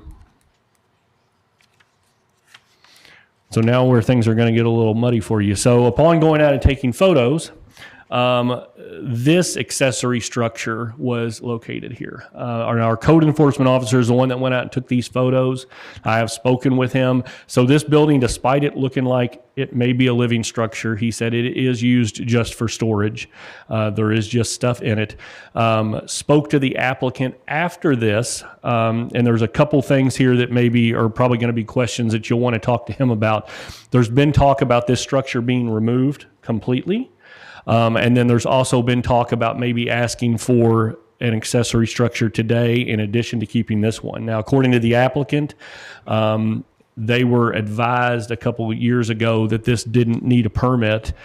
So it was never permitted, and there was never a location variant or a conditional use permit for this accessory structure on a lot without one. And like I said, when we went and took photos 2 days ago is the first time we knew about this. So I'll let those questions of the applicant, or if the applicant wants to address those when he comes up. But I know that after you saw this photo, you were going to start asking me questions, so I wanted to beat you to the punch. So just another photo. So back here towards the rear of this is about the location where the applicant's proposing to place. Hey, Ryan, Yes. so the picture on the right with the red arrow looks like it's different than the picture here on the left with the building there and the trailer. So this picture down here is off our GIS mapping software. So those kind of like Google Images are taken at a certain day, place, and time. The big picture you're looking at was taken 2 days ago. So sometimes you will see, we just saw it on the one on Fiable Lane too, that accessory structure wasn't on the property in the GIS image. So this is just an older image. So yeah, back towards the rear of that is about the approximate location based off that site plan where the proposed accessory structure we're talking about today is proposed to be placed. And then just a few photos looking down Glenwood, either direction. And go back to the, where, you were on, when you're taking that picture, you are standing on the, that access easement, is that correct? Yes. Glenwood? Yes. Okay.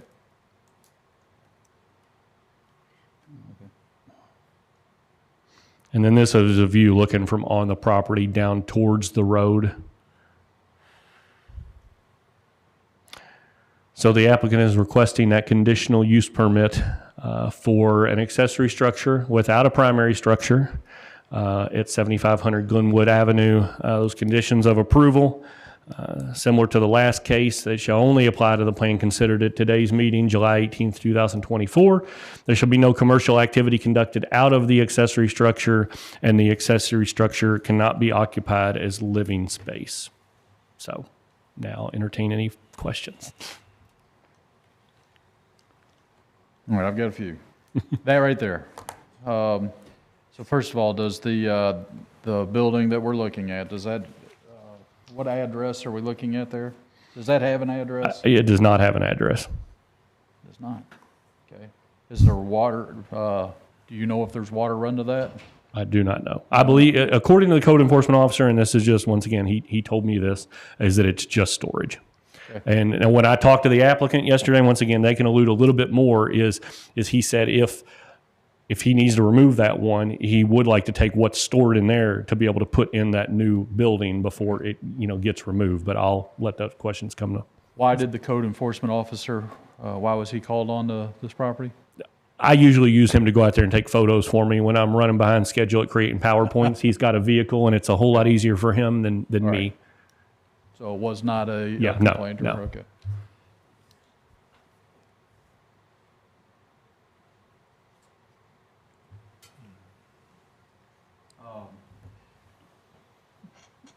Per what you and Bill were just talking about, the picture down in the lower right-hand corner, it looks like there's multiple things. Maybe I need to ask the applicant, but the building I'm looking at is the only other building there. Is that correct? Yeah, there is a small little chicken coop looking thing. He did send me a picture of that, but I didn't really think it was appropriate. It's probably the size of this area here. I mean, where I'm. Glenwood, that's an access easement? It is. Talk to me about that. Yeah. It sure so looks like it services other property. do you want to touch on?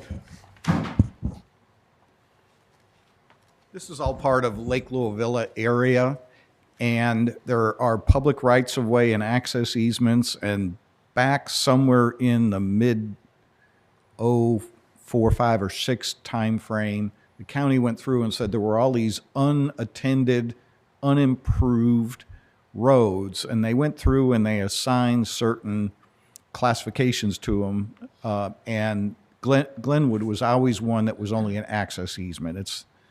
It is open to the public, but it's not an improved public road. Does it service all these other properties that we're Well, looking if at? you look at let's go back to the aerial that had all the parcels. Lake Louisville has a history Yeah, of that. like, okay, who owns these properties? Yeah. And you can see that access easement goes the entire, it goes through, it's unimproved, it kind of stops right here. Okay. It does provide access on through, but Okay. this application is not impeding that access at all. Okay. Okay. All right, any other questions for Ryan?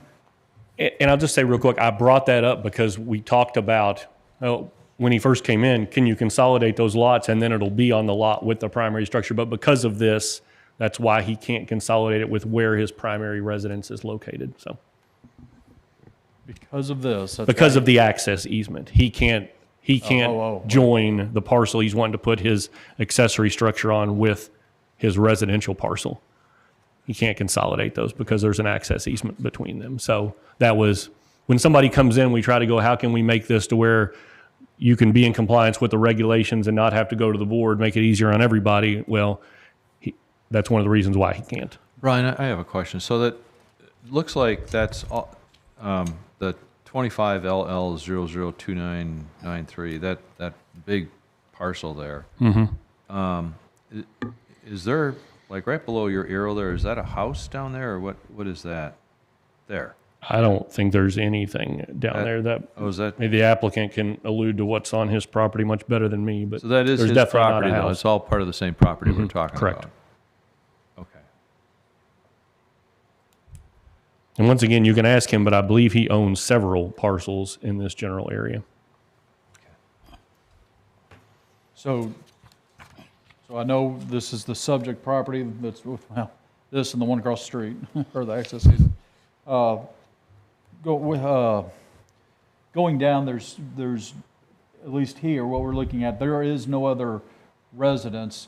It looks like there's one up to the top right, possibly. And I'll ask the applicant here in a minute if that's his or not, really not relevant, but to your knowledge, is there anything else? Is that a residence to your knowledge? Yeah, Over here? Yeah. Yes, that was an adjoining property owner we did notify. Okay, all right. Anything else for Ryan? And I received nothing from anybody on this case. All right, thanks. All right. We can have the applicant come forward, please. Hey, good morning. Need you to get- Jonathan Sullivan, 7500 Glenwood Avenue, Crestwood. Raise your right hand. Do you solemnly swear to tell the truth, the whole truth, and nothing but the truth? I do. Thank you. All right, Jonathan, you want to justify your project? Tell us what you're trying to do. Trying to build a garage to keep all my stuff in, keep it out of sight. And the other building that was there back in 2021, when I moved that there, I called and the code enforcement guy told me that I didn't need a permit for it because it was portable. It can be moved at any time. That was 2021? In 2021, it's been there ever since. And if I put it there illegally, I wouldn't be here trying to get a permit for another building. Okay. And there's no houses back past. That's a LGNE like easement that goes back past the house. What do you, Where you all was talking about if the road where it stopped. isn't that a house? Oh, top right-hand corner of the picture. Yeah, that's coming up my street, but it dead ends in front of my house. And then there's nothing else? There's nothing past. else past it, yeah. I didn't mean to interrupt your Yeah, no, justification. you're Are you done with your justification? All right, board questions for Jonathan?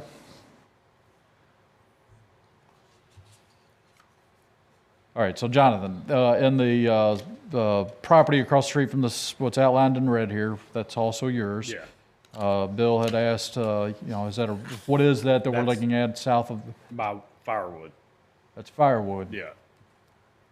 Just what looks like below the pond. Yeah, that's where I keep my firewood, That's firewood. That's a Yeah. ton of firewood, it looks like. yeah. Okay. I sell what, firewood, okay, yeah. all right. What's outlined in red? That's your primary residence? Yeah. Okay.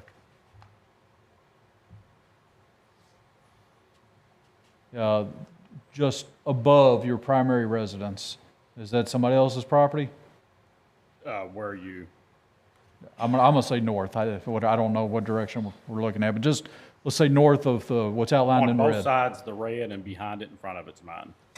Okay.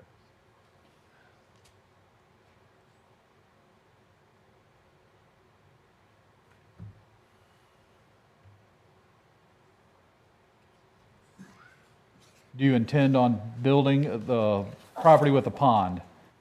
Do you intend on building any more other than the No. barn that's listed, that's before us No, today? just the barn. Do you intend on doing, any residents out of the barn today? No. Or, not today, the barn, the subject barn, no residents? Nope, Commercial activity? nope. The unit that's there today that we saw in the pictures? Yeah. Talk to me about that. Like I said, it was put there 2021. I called the code enforcement guy. He was in the neighborhood, as you all know, and he said, I don't need a permit for it because it's a portable building. And there's nobody living there? No, it's. Do you have storage. water drawn No, there? There's no water, no electric. There's no water or electric on the property. All right, board, questions? I had a small one. With this property, the unpermitted building, are you planning on taking everything out of that building and putting it into the new building? Or are you, if you can, you will, if you can't, you won't? Which way? Yeah, I'd like to keep it. I'd And like the- to keep the other building, but if I have to move it, I guess I could. Okay. All right. What size is the existing building? It's 30 by 10. Okay.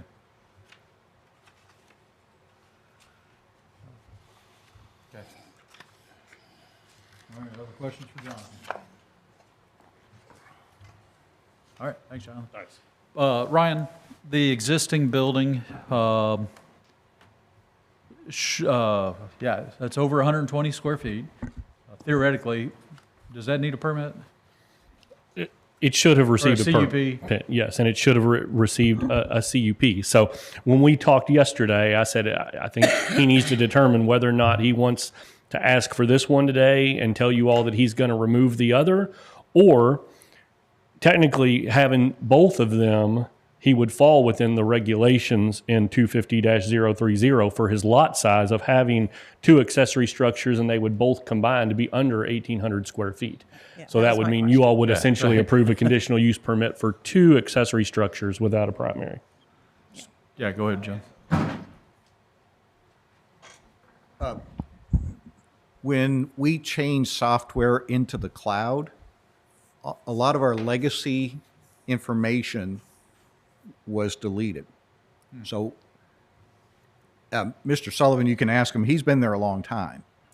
And we don't have any evidence of that conversation or anything. So unfortunately, we don't have anything in our file. We do believe them. And so Ryan is explaining, you could potentially just add this one into the conditional use for an accessory structure. It, like Ryan said, it does meet the square footage requirement, and that would kind of clean it up as opposed to having to move it. Where would he move it? Yeah. You know, somewhere else on the property or across the street or whatever. So again, all of that, unfortunately, legacy information on this parcel and others went away. Jim, now I'm confused. Are you suggesting that we approve both at this meeting, or? I would suggest we try to clean it up. I think you could, if you're so inclined to. If you're applicant so would- inclined to approve his application for a new building, I think it would make sense to also consider that.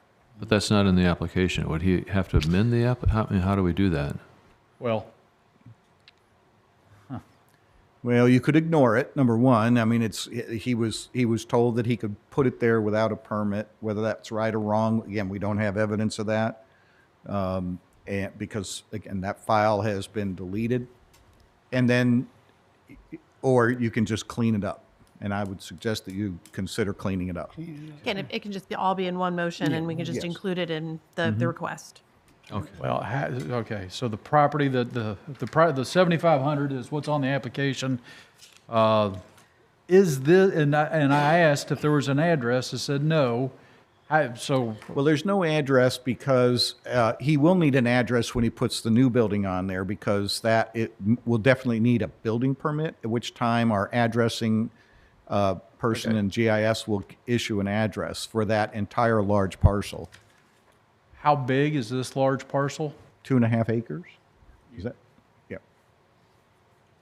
So what's on the application is 2.5 acres, which is outlined in red. No. No. No, it's the one where the building is going, There we go, thank you. across the street. The highlight in red is just to show where his primary structure is. Well, that looks like more than 2.5 acres. Where the pond is, the 2.5 acres, including It's the. not up to us to question the acreage. That's what it says in the right. PVA That's records. right. Okay. All right, Those are all small lots. I mean, look at the little slivers. Those Yeah. are tiny, tiny lots. And what Okay. he's done is he's accumulated lots around him. All right. And So so I just even- want to make sure we're talking about the same thing. well, It's that while whole thing. that's the case, Yeah. and I agree, where I'm just trying to clean it all up. I'm in total Sure. favor of this, it's just, we're trying to clean it up. Yep. 7,500 is what's across the street, this is unaddressed right now, but it will need an address. When he applies for a new building Applies for the new- okay. permit, if you approve his request. Also, a CUP runs with, is for the land, Correct. right? So if we approve a CUP, for an accessory structure without a primary structure, I mean, can't that, because we're approving a CUP for the property, to have accessory structures, one or multiple, without the primary structure, I mean, can that be consolidated to one motion to approve of? Sure. What you want to do is get an idea. I think he gave you Maybe I'll dimensions of the existing, I'll call it the orange building. Just add that to the total square footage of his application and make it one motion. All right. That he's allowed to have a conditional use permit for X amount of square feet of accessory structures. Which is 1,800. Is that the right total? And what he's asking for is 960. 13 by 10 is 130, so he's well within the 1,800. Yes, Right. he's well within the 1,800, All right. Yep. well within. All right, board, anything else for staff or anybody right now? No, I got it. Okay. All right, anybody here wishing to speak in favor of the application? Anybody wishing to speak in opposition to the application? Board members, questions for anybody? I'll close the floor, open it up for discussion. I just, do we need to ask the applicant if he wants us to include that as part of his application? Well- I mean, is that, I mean, I think he's, in his testimony, he wanted to keep it, so I mean, I think it's Okay. holding to us to make sure clean it we're up. crossing our Ts? Yeah. All right, any other discussion? If not, I'm ready for a motion. Okay. Motion to approve OC 24-035. An application has been, for a conditional use for an accessory structure without a primary structure on the property located at 7500 Glenwood Avenue in Crestwood, expanding to include the existing movable structure already on the property.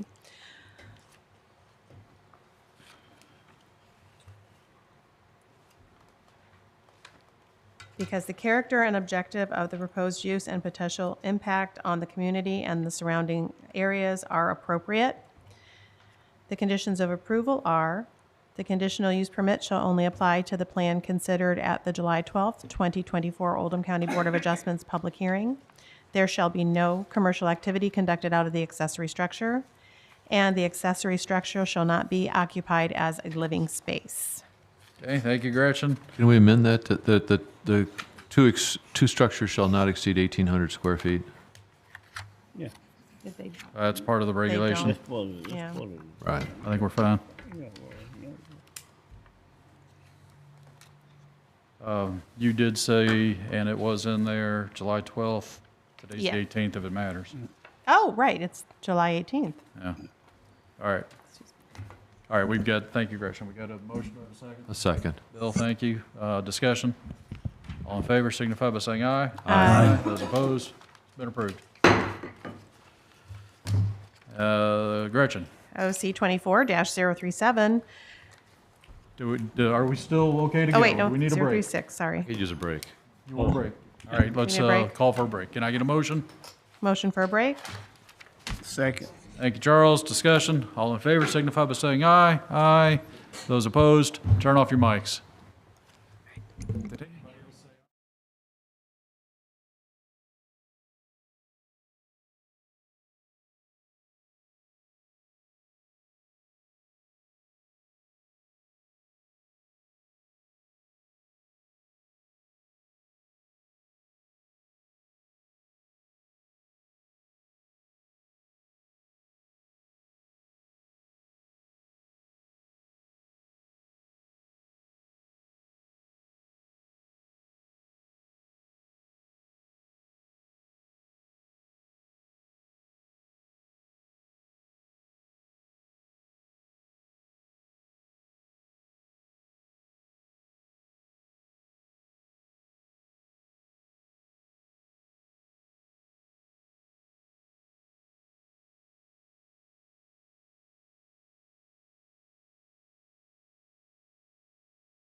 Okay, I need a motion to come back into session.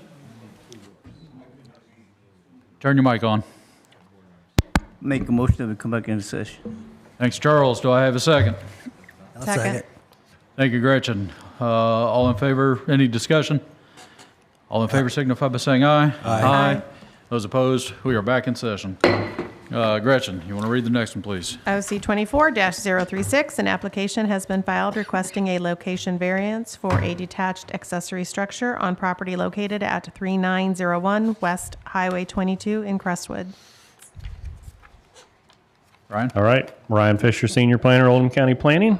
So this is a location variance for a detached accessory structure, a garage on property located at 3901 West Highway 22 in Crestwood. Sets in a R2 residentially zoned piece of property on 2 acres of land. No previous site history.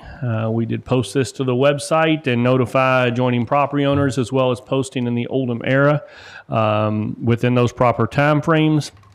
This is the property in question on the corner of North Camden Lane and Highway 22.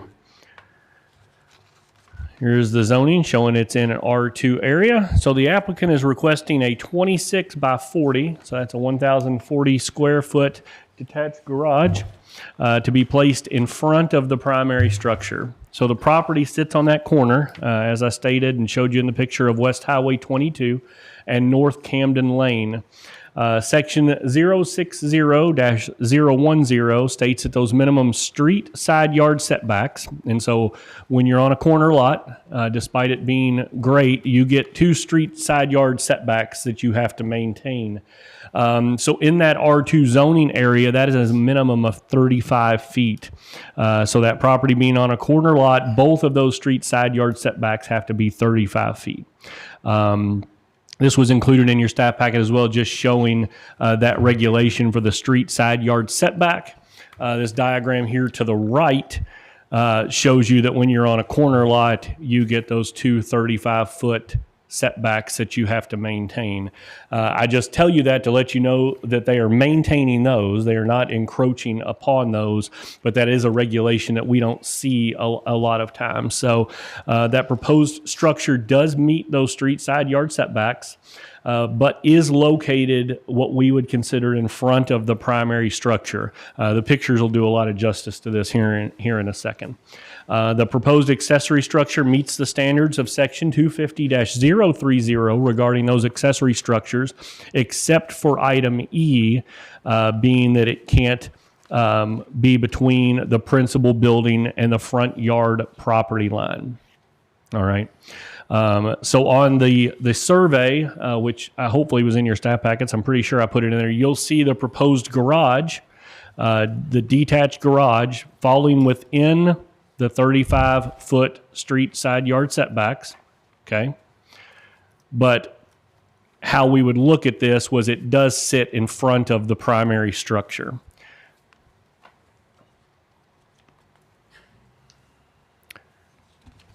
I did include this in here as well. So the number of accessory structures, as we've looked at with the last couple cases, anything greater than 120 square feet or more, those on a parcel size of 1 to 2.99 acres shall have a total maximum floor area of 1,800 square feet. So that does fall within that standard as well, just based off the accessory structure and the size of the lot. So here are a few pictures that were also, once again, taken by our code enforcement officer just to help me out. So a couple pictures here, one taken from the road. So the area about here where the bush is going to be where the proposed garage is going to go. Another picture from the corner near the Ballardsville Road, Highway 22 and North Camden Lane intersection. Picture of where the proposed garage will be going. And as you can see, they've got a circle driveway that rounds in front of the building, which is why they've desired placing it in that location.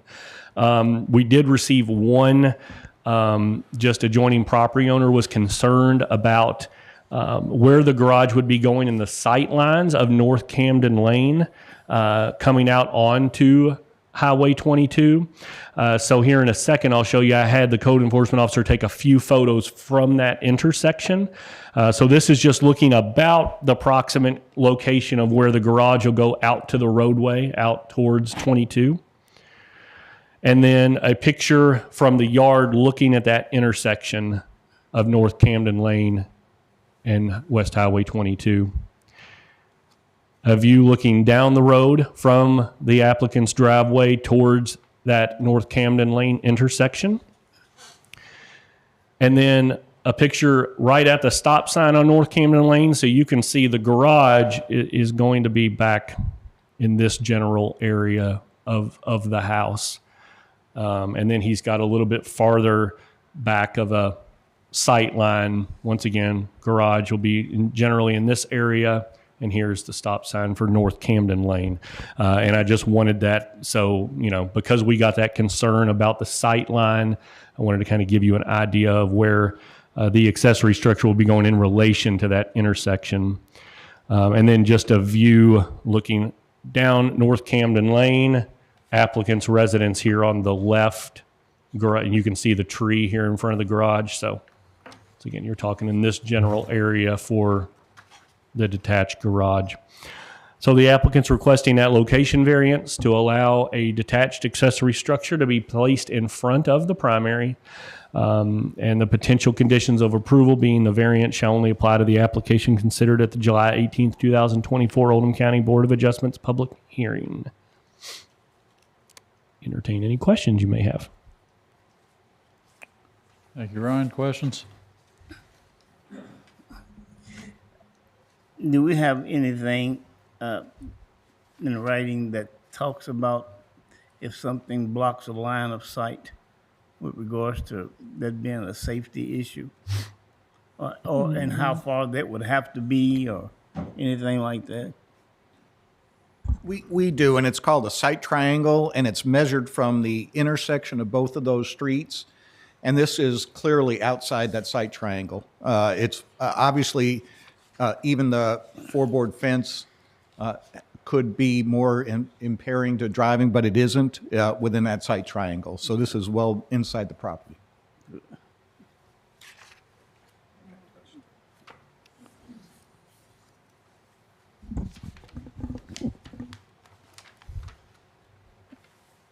Jay, could you put the presentation back on our screens, please?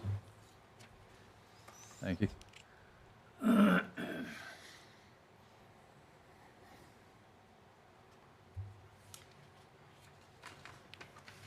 right, any other questions for Ryan?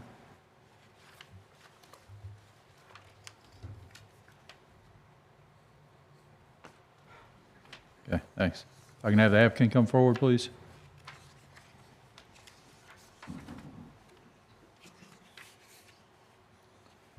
Good morning. Good morning. Let me get you to get sworn in and state your name and address. My name is Susanna Costanzo. My address is 3901 West Highway 22, Crestwood, Kentucky, 40014. Raise your right hand. Do you solemnly swear to tell the truth, the whole truth, and nothing but the truth? Yes. Thank you. Okay, and justify your project, please. So is it possible to go back to the site map, the survey map? Okay, thank you. The yellow structure is what we're planning to build. The main reason we have decided to put it there literally is because of septic line work that we have had to do. So on the left side of the property where it says tract 2.0 acres, there's septic lids. Oh, thank you. Perfect. So this area is where our septic system used to be located. Because of leakage, we had to put in a whole new system. So now there's 2 new tanks as well as a pump system that pumps upward. So that takes up all of this area now. We also have the 2 easements on both sides, so there's quite a bit of property that we don't have access to. And we even have an easement in the backyard with the adjoining neighbor of 25 feet, which is pretty big. So we are limited in the space of where we can put another structure. We have a walkout 1.5-story home. So from the entryway here all the way across to the other side, it is a drop off. going into a walkout in the back. It's really lovely, but in terms of putting in a new structure, you're really limited in what you could do. So the most level, cost-effective option is here. It does not require moving any kind of electrical coming in from the street or any of those kinds of systems. If we were to put the garage back here, we then get into an issue of driveway and accessing it from Camden and requiring other permits. This is still within the boundary of the easements. It's a little bit difficult to see from this picture, but if you look at the fence, you're still about 3 cars back in terms of line of sight to be able to turn out. So the garage would end at the end of probably the 3rd car, not the one that's going to be making a decision about pulling out onto Highway 22 or trying to pull in. So those are primary reasons for wanting to put the structure there. And it's really for storage. It's not going to have any kind of plumbing or anything like that in it. It's just for storage. All right, questions? No. Ryan, could you, I'm having a hard time visualizing why I cannot go left. Keep going, show me some pictures. Keep going. I want to see it, if I'm on 22 and I'm looking at the house, left of the house to fall within regulation. Susanna was saying that that's where the septic tank is and the laterals and all that. The open space. The open space. You don't have anything? No. No. That's all you got, huh? So it would be the space behind the truck that begins a drop-off area, and it is, Well, so keep going on the pictures.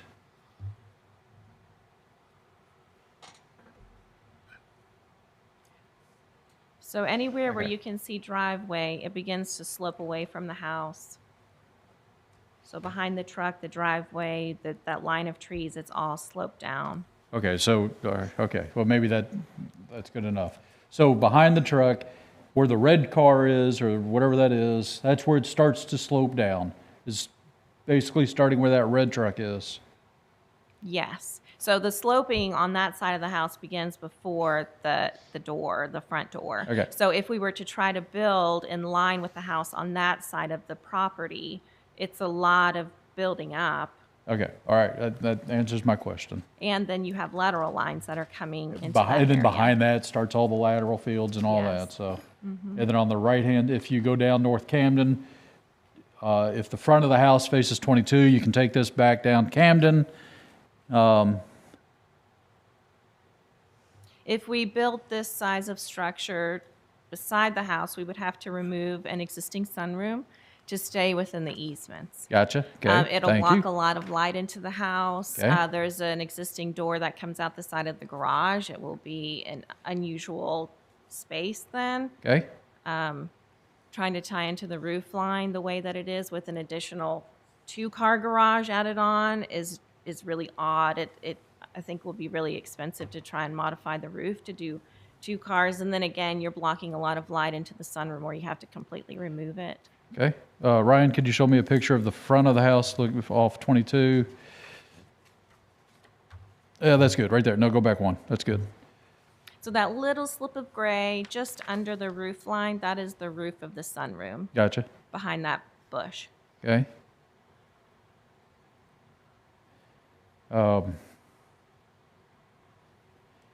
And per your testimony, this is not a garage per se. Is that correct? This is not a garage, you're not storing vehicles? This is storage of stuff? This And I don't will even know store that's relevant, so vehicles. I guess it doesn't matter. It will store vehicles. Okay. Well, so what I'm thinking about is attaching it to the house. Why couldn't you attach it to the house?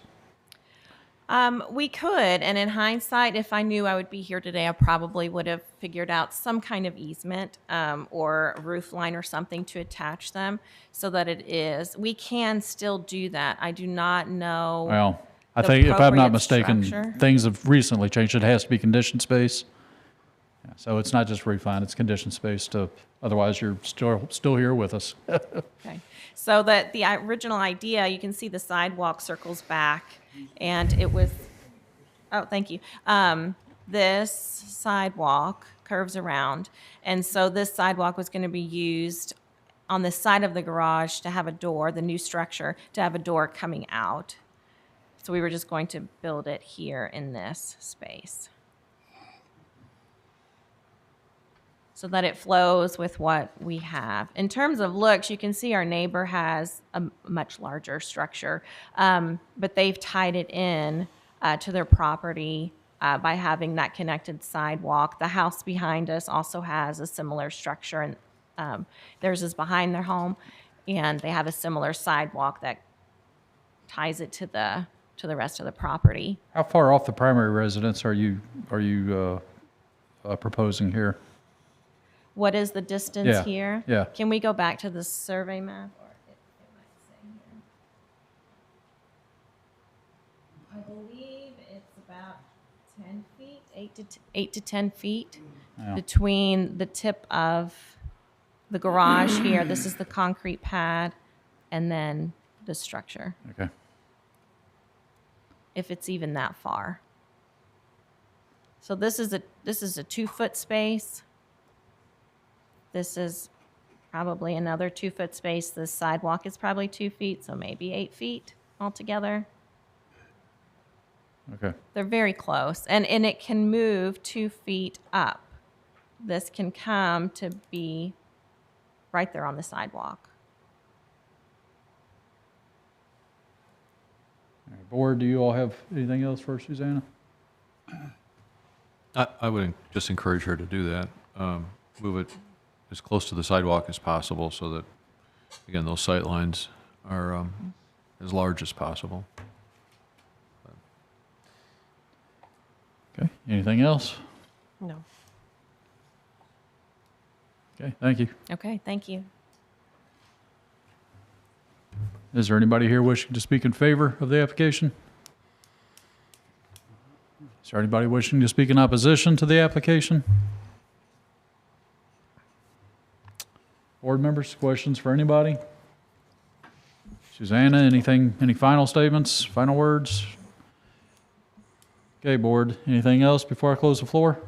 Well, with regards to the sight lines, I think I had already asked that question, and it was made clear to me that that everything was appropriate with regards to the sight lines, and the statement was just made about moving it further back because the sight lines are already hefty. I mean, they're already good to go. Yeah, No, I agree. there's Right. there's another body that deals with the sightlines and making the building code, and, Right.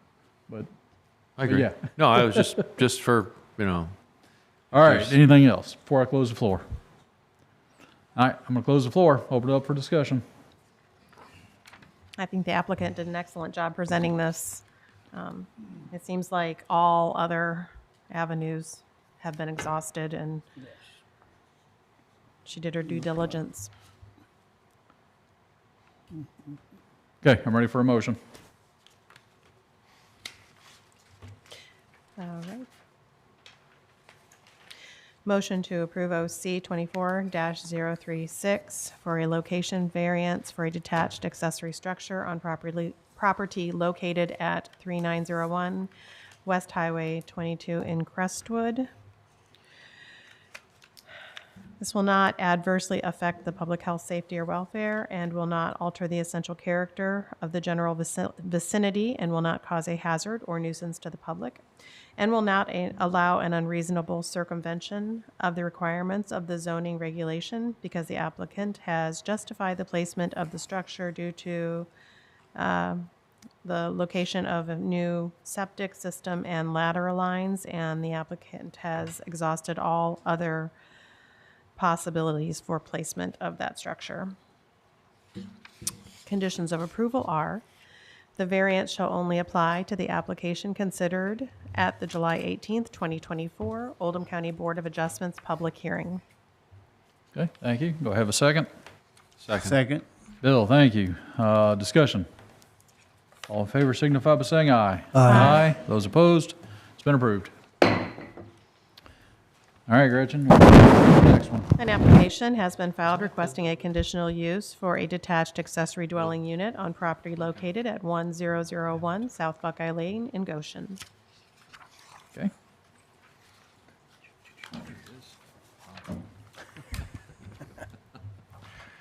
All right, this is for a conditional use permit for a detached accessory dwelling unit and pool house on the property here at 1001 South Buckeye Lane in Goshen.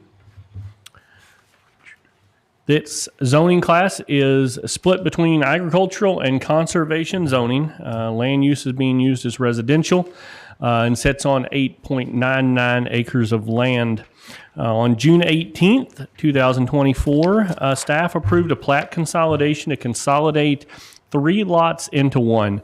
Now, I had the luxury of dealing with a surveyor prior to Mr. Talbot, who's here today, on this property.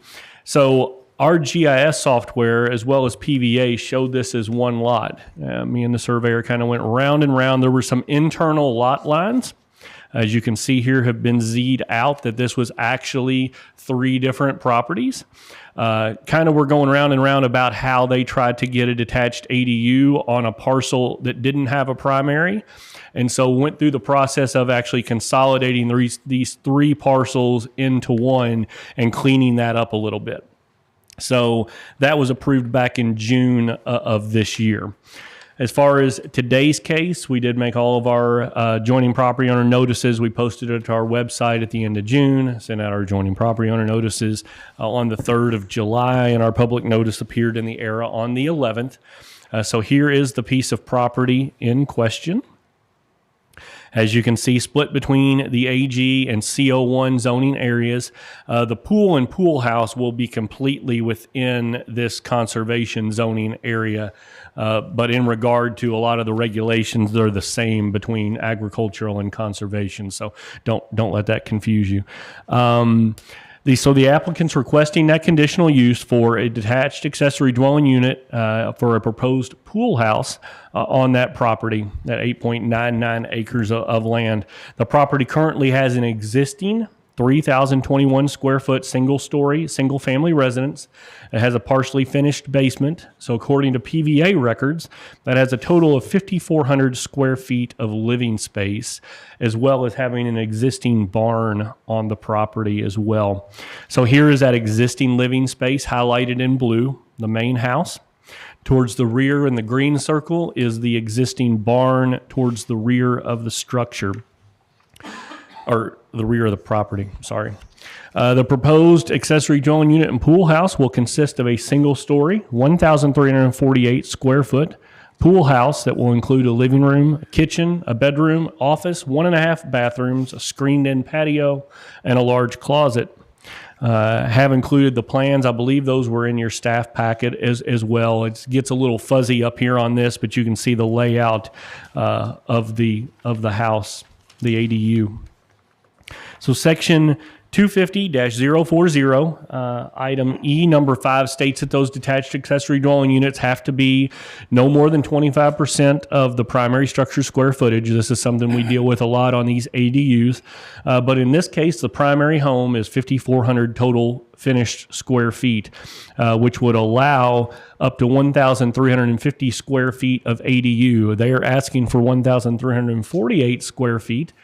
So that does comply with the regulation of being less than 25%. And the applicant meets the remaining regulations listed within that section 250-040. Here is the site plan showing the property, showing the location of the proposed pool house there on the left. And then the pool directly in front of it. I don't know why, but I feel as if I'm looking at Pac-Man when it's coming to eat up a ghost or something. I don't know. But that is the proposed ADU pool house location with the pool. And then just a few elevation drawings showing what the pool house will look like. And then a few pictures taken from my friend Google, just showing from the road, from the entrance to the house. You can maybe see vaguely a little bit of the house way back off the road. And then the other photo that I thought may do you justice would be about the approximate location of where the pool house and pool will go, and that is from the road as well. So not a lot to show you as far as what this will be seen from the road or anything there. So I thought those two pictures might come in handy. So in summary, the applicant's requesting that conditional use permit for a detached accessory dwelling unit pool house located at 1001 South Buckeye Lane in Goshen. And the conditions of approval were it should only apply to the plans considered at today's July 18th, 2024 Board of Adjustments public hearing. And with that concludes my presentation. I received no comments or anything on this case, no emails, phone calls. Ryan, do we, yeah, right there, keep right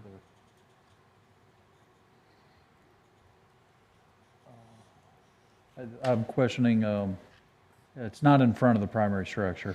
Right. We talked about this initially when the first surveyor called. And the way this house is positioned on the lot and the way it's viewable from the street, we did not consider this in front of the primary. Our biggest difficulty in this situation was where those internal lot lines, they were placing the ADU on a parcel that didn't have the primary on it. So once they kind of overcame the consolidating of the lots. All right. So. All right. Other questions for Ryan? Okay, thank you. Thank you. If we can have the applicant come forward, please. Good morning. Good morning. And I need you to be sworn in. State your name and address. I'm Tawana Edwards, 1001 South Buckeye Lane, Goshen, Kentucky. Raise your right hand. Do you solemnly swear to tell the truth, the whole truth, and nothing but the truth? I do. Thank you. And if you could justify your project, please. Yes, we want to build a pool, and when we were going to add the pool, we decided we also needed a pool house just the way our house and property are located. It's steep in the back, and so we've gone a little bit to the left where it's flat, but you can only get to it really from one door of the house. So we decided for entertainment area and guest purposes, as we have children and grandchildren more coming here more now, we just needed extra space on the farm. I have my surveyor here because it is very unusual property, and I also have the builder here if you have specific questions about those things. From the design, you can see it's being built to match both the house and the barn that exists there. I know you all notified my 3 adjoining neighbors, but I also reached out to them. Only one of them even came over to look at it, and I just think that was behind me at Drop Seed, Mason Lane. I just think they were curious about what we wanted to do, but no one has said anything to me. You know, it'll look very much like the structures that are there already. Okay. All right, very good. Any questions for Tawana?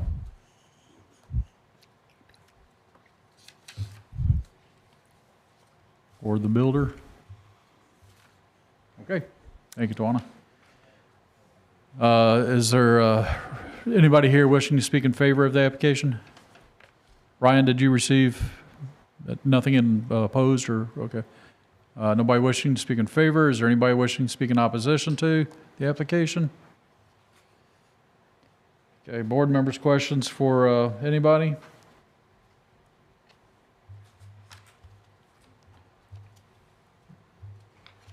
All right, I'm going to close the floor, open it up for discussion. So I think the applicant's done a great job of, changing the zoning or the lot lines. The last 2 applications we've seen have had detailed architectural type drawings, which really helps in the, understanding what's going on in the application process. So anything that we could do to encourage others to do the same makes this process much easier. So I'm in favor of this. It looks like a nice project. I don't see any problems with it.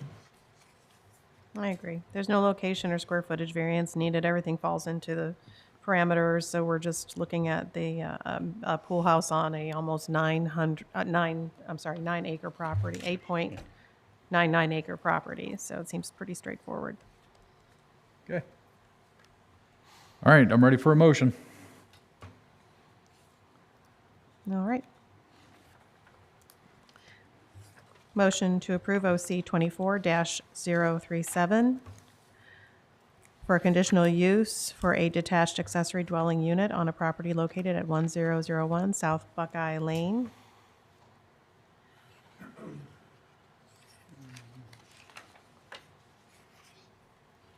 The character and objectives of the proposed use and potential impact on the community on its surroundings are appropriate. And the conditions of approval are, the conditional use permit shall only apply to the plan considered at the July 18th, 2024 Oldham County Board of Adjustments public hearing. And I would like to add a second condition of approval. The ADU will not be used as a rental property or for commercial use. That's my motion. Okay. We didn't talk to the app. I don't think the applicant talked about that. No. Before I call for a second, do we need to call the applicant back forward? Okay, so let's call for a second, and then during discussion, we'll pause it and call the applicant forward. So we have a motion. Do I have a second? Second. Okay, thank you, Mark. Let's pause that, I guess, and reopen the, I need a motion to reopen the floor. Make a motion to reopen the floor. All right, do I have a second on that? I'll second. Bill, thank you. Any discussion? All in favor signify by saying aye. Aye. Those opposed? Reopened? Still sworn in. Yeah, still sworn in. No, so you've heard the motion, you've heard the second. Are you okay? I should have added that. We only intend for this to be owner occupied. It will never be rented. It is for our guest and our family, and that's it. Okay. Yeah, it's never intended to do that. Thank you. All right, thank you. Okay, I'll close the floor. Any further discussion on the motion on the table? Did I second? Second. You already second. All right. And we're discussion. All in favor signify by saying aye. Aye. Those opposed? It's been approved. And Gretchen, move on to 38. OC 24-038, an application has been filed requesting a conditional use for a detached accessory dwelling unit on property located at 3302 Blakemore Lane, LaGrange. All right, I'm getting quicker at opening these up. So Ryan Fisher, Senior Planner, Oldham County Planning. I've tried to keep all these detached accessory dwelling units together to keep you all fresh. So this one is on 3302 Blakemore Lane in LaGrange. Now this one is asking for the conditional use permit for the ADU, but we've also got a maximum square footage variance here as well. Upon looking at this, we were over that square footage that's allowed, and we'll get to that here in a second. So this sits in an agriculturally zoned piece of property on 90 acres out on Blakemore. A little bit of the site history. On March 17th of 2023, a building permit was issued for a new single-family home with a partially finished basement on this property. Final building inspection was conducted on September 29th, and the applicant does reside on that property in that house at this time. As far as today's case and asking for the ADU, we did post this to our website, notified all our adjoining property owners, and posted to the Oldham era as well, just like all the other previous cases. Here is the property in question on Blakemore.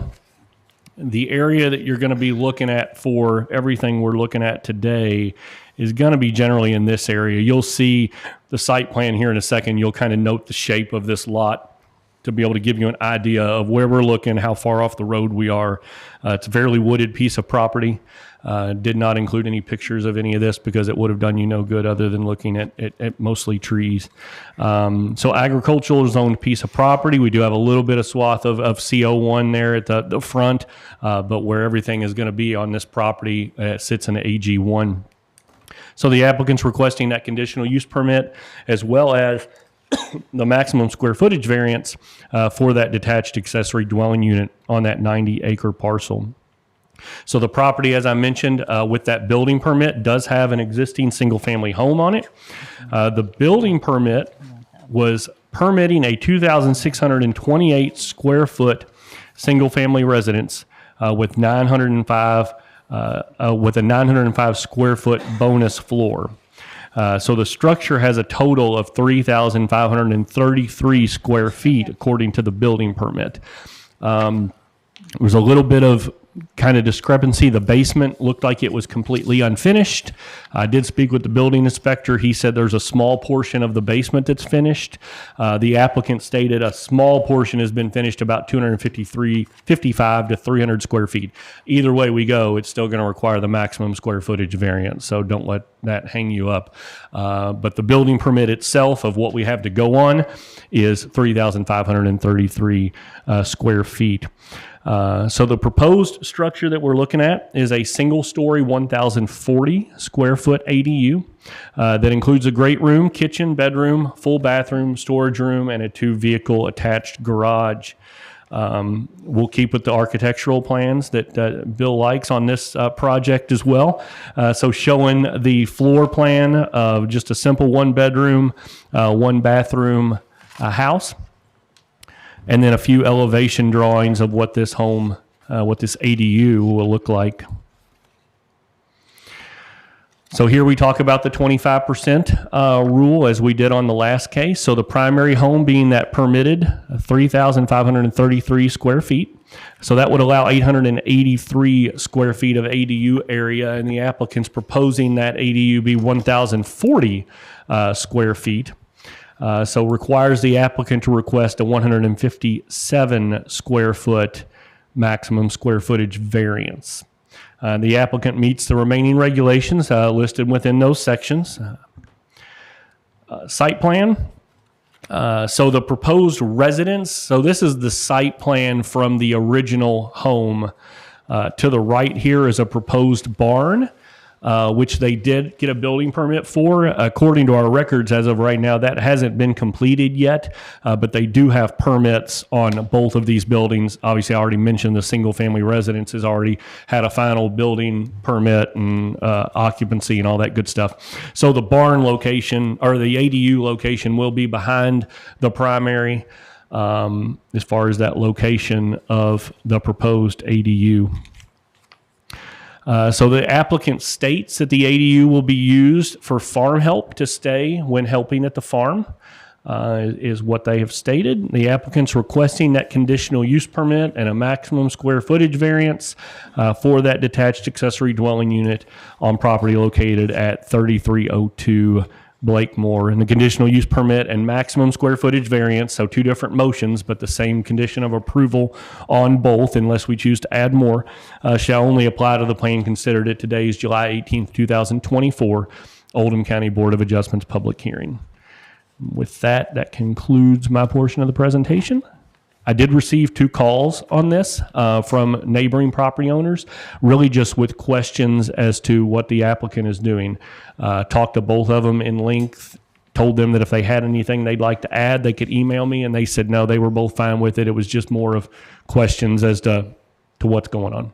So Ryan, the existing residence is somewhere in that red triangle area? So once again, that's an old GIS image. Yeah. So it's not going to show up in there. I mean, this was just built last year. So if you look at the site plan, what I have up now, that proposed residence, remember I said to note the shape of that property. It kind of comes at a triangle and then kind of cuts off to the right. So the home is just before where the property line cuts off to the left.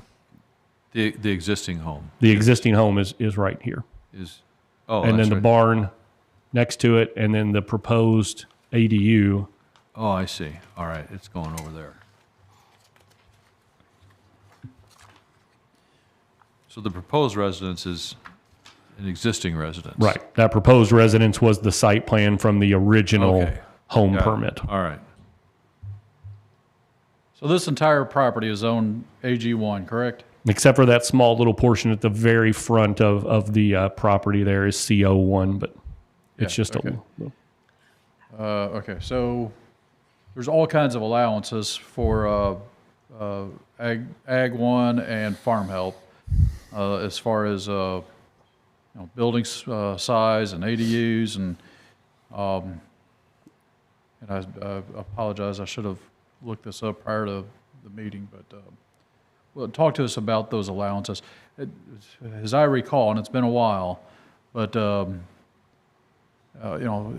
isn't there a lot of allowances where they don't need a CUP for, if it's farm help, which is what they've applied for here? Yeah, without looking it up, I didn't expect this question, but it's for farm family only. So this is a little different. It's a big enough piece of property, and that's not what they've applied for. Good question, but let me look it up and I'll. Well, yeah, we'll proceed with this, but I know there's all kinds of allowances for farm help and farm family, however it's worded.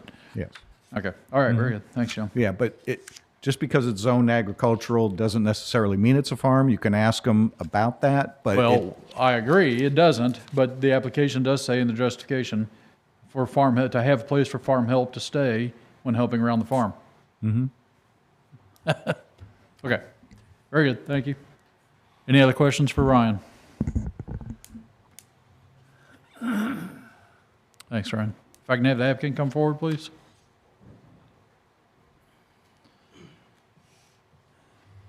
Hello? Hello. Need to get you to state your name and address and sworn in. My name's Sal Savano, 3300 Blakemore Lane, LaGrange, Kentucky, 40031. Okay, Sal, let me get you sworn in. Raise your right hand. Do you solemnly swear to tell the truth, the whole truth, and nothing but the truth? I do. Thank you. Tell us about the project.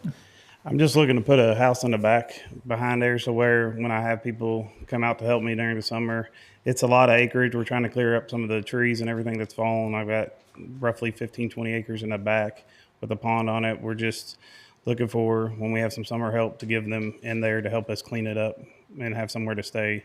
We're not charging any rent or anything. It's just going to be a place for them to stay, but the wife really doesn't want them in the house staying with us while we're there, so. Okay. All right, so that justifies, or the ADU, the purpose justify the size variance. Why the proposed 1040? You need 157 square foot variance. Can't we bring down the size?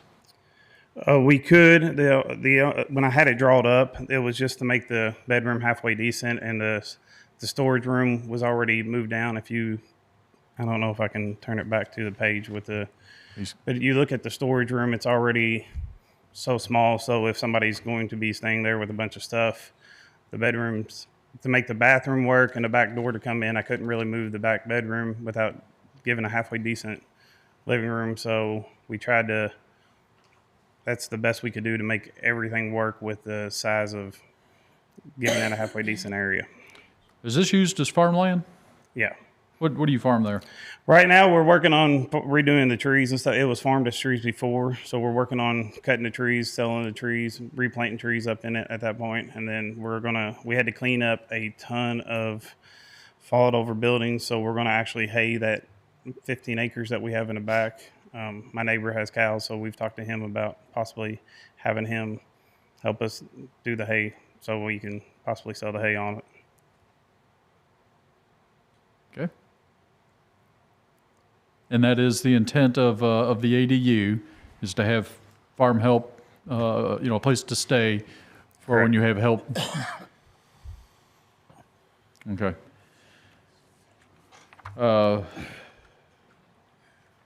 Okay, any other questions for Sal?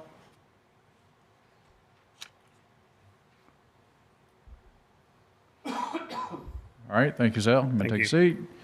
Is there anybody here wishing to speak in favor of the application? Anybody wishing to speak in opposition to the application?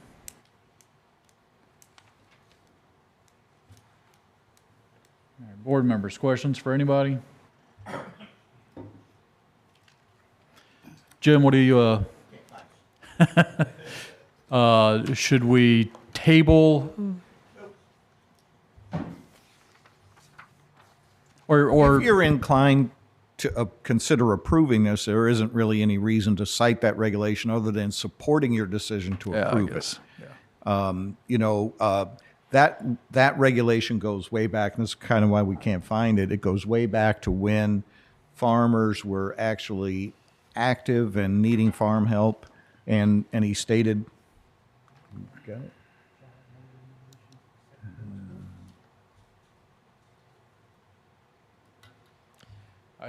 You're right. It's only going to be supportive to an approval. Yeah. And that's,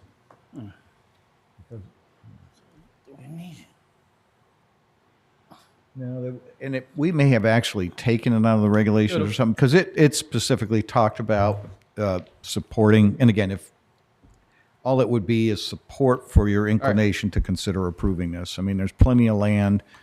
He's explained why he wants it. Manufactured homes supporting ag use that talks about that. nah. Yeah, it was for family farm. Okay. Again, we hardly ever refer to that or see it, so. Thanks, Jim.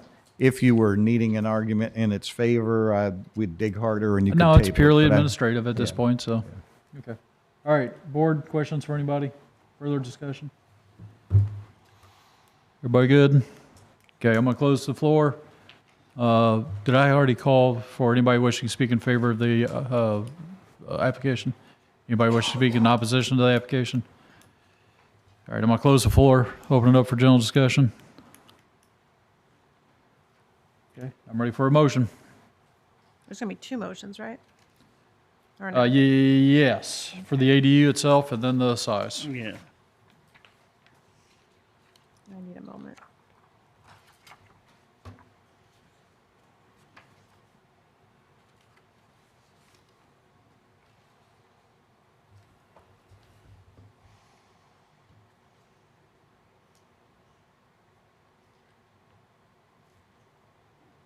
Okay. Sorry. That's all right, take time. All right.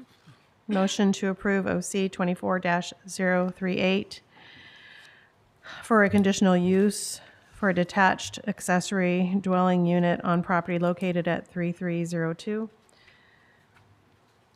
Because it will not adversely affect the public health, safety, or welfare, and will not alter the essential character of the vicinity, and will not cause hazard or nuisance to the public, and will not allow an unreasonable circumvention of the requirements of the zoning regulations, because the project meets standards and represents and addresses a need. Do we need to, conditions of approval. The conditional use permit shall only apply to the plan considered at the July 18th, 2024 Oldham County Board of Adjustments public hearing. Should there be an additional condition regarding rental or commercial use? Or is that necessary in your estimation? I'll second. I don't think it's necessary. Okay, then that is my motion as it stands. Okay. A second. Bill's giving you a second. Any discussion? All in favor signify by saying aye. Aye. Those opposed? That's been approved. And talk about the Okay. variance. Okay, for the square footage variance, motion to approve OC 24-038 for a square footage variance at a property located on 3302 Blakemore Lane in LaGrange, because it will not adversely affect the public health, safety, or welfare, and will not alter the essential character of the general vicinity, and will not cause a hazard or nuisance to the public, and will not allow an unreasonable circumvention of the requirements of the zoning regulations, because the application has justified the project to accommodate the room for help needed on the farm. Okay. The condition of approval. The conditional use permit shall only apply to the plan considered at the July 18th, 2024 Oldham County Board of Adjustments public hearing. Okay. Thank you. Do I have a second? Second. Mark, thank you. Discussion? All in favor signify by saying aye. Aye. Those opposed? They both have been approved. And keep on chugging along. OC 24-039, an application has been filed requesting a conditional use permit for a detached accessory dwelling unit on property located at 7707 Bluegrass Court in Crestwood. Okay. I jinxed myself now. I told y'all I was getting better at opening these.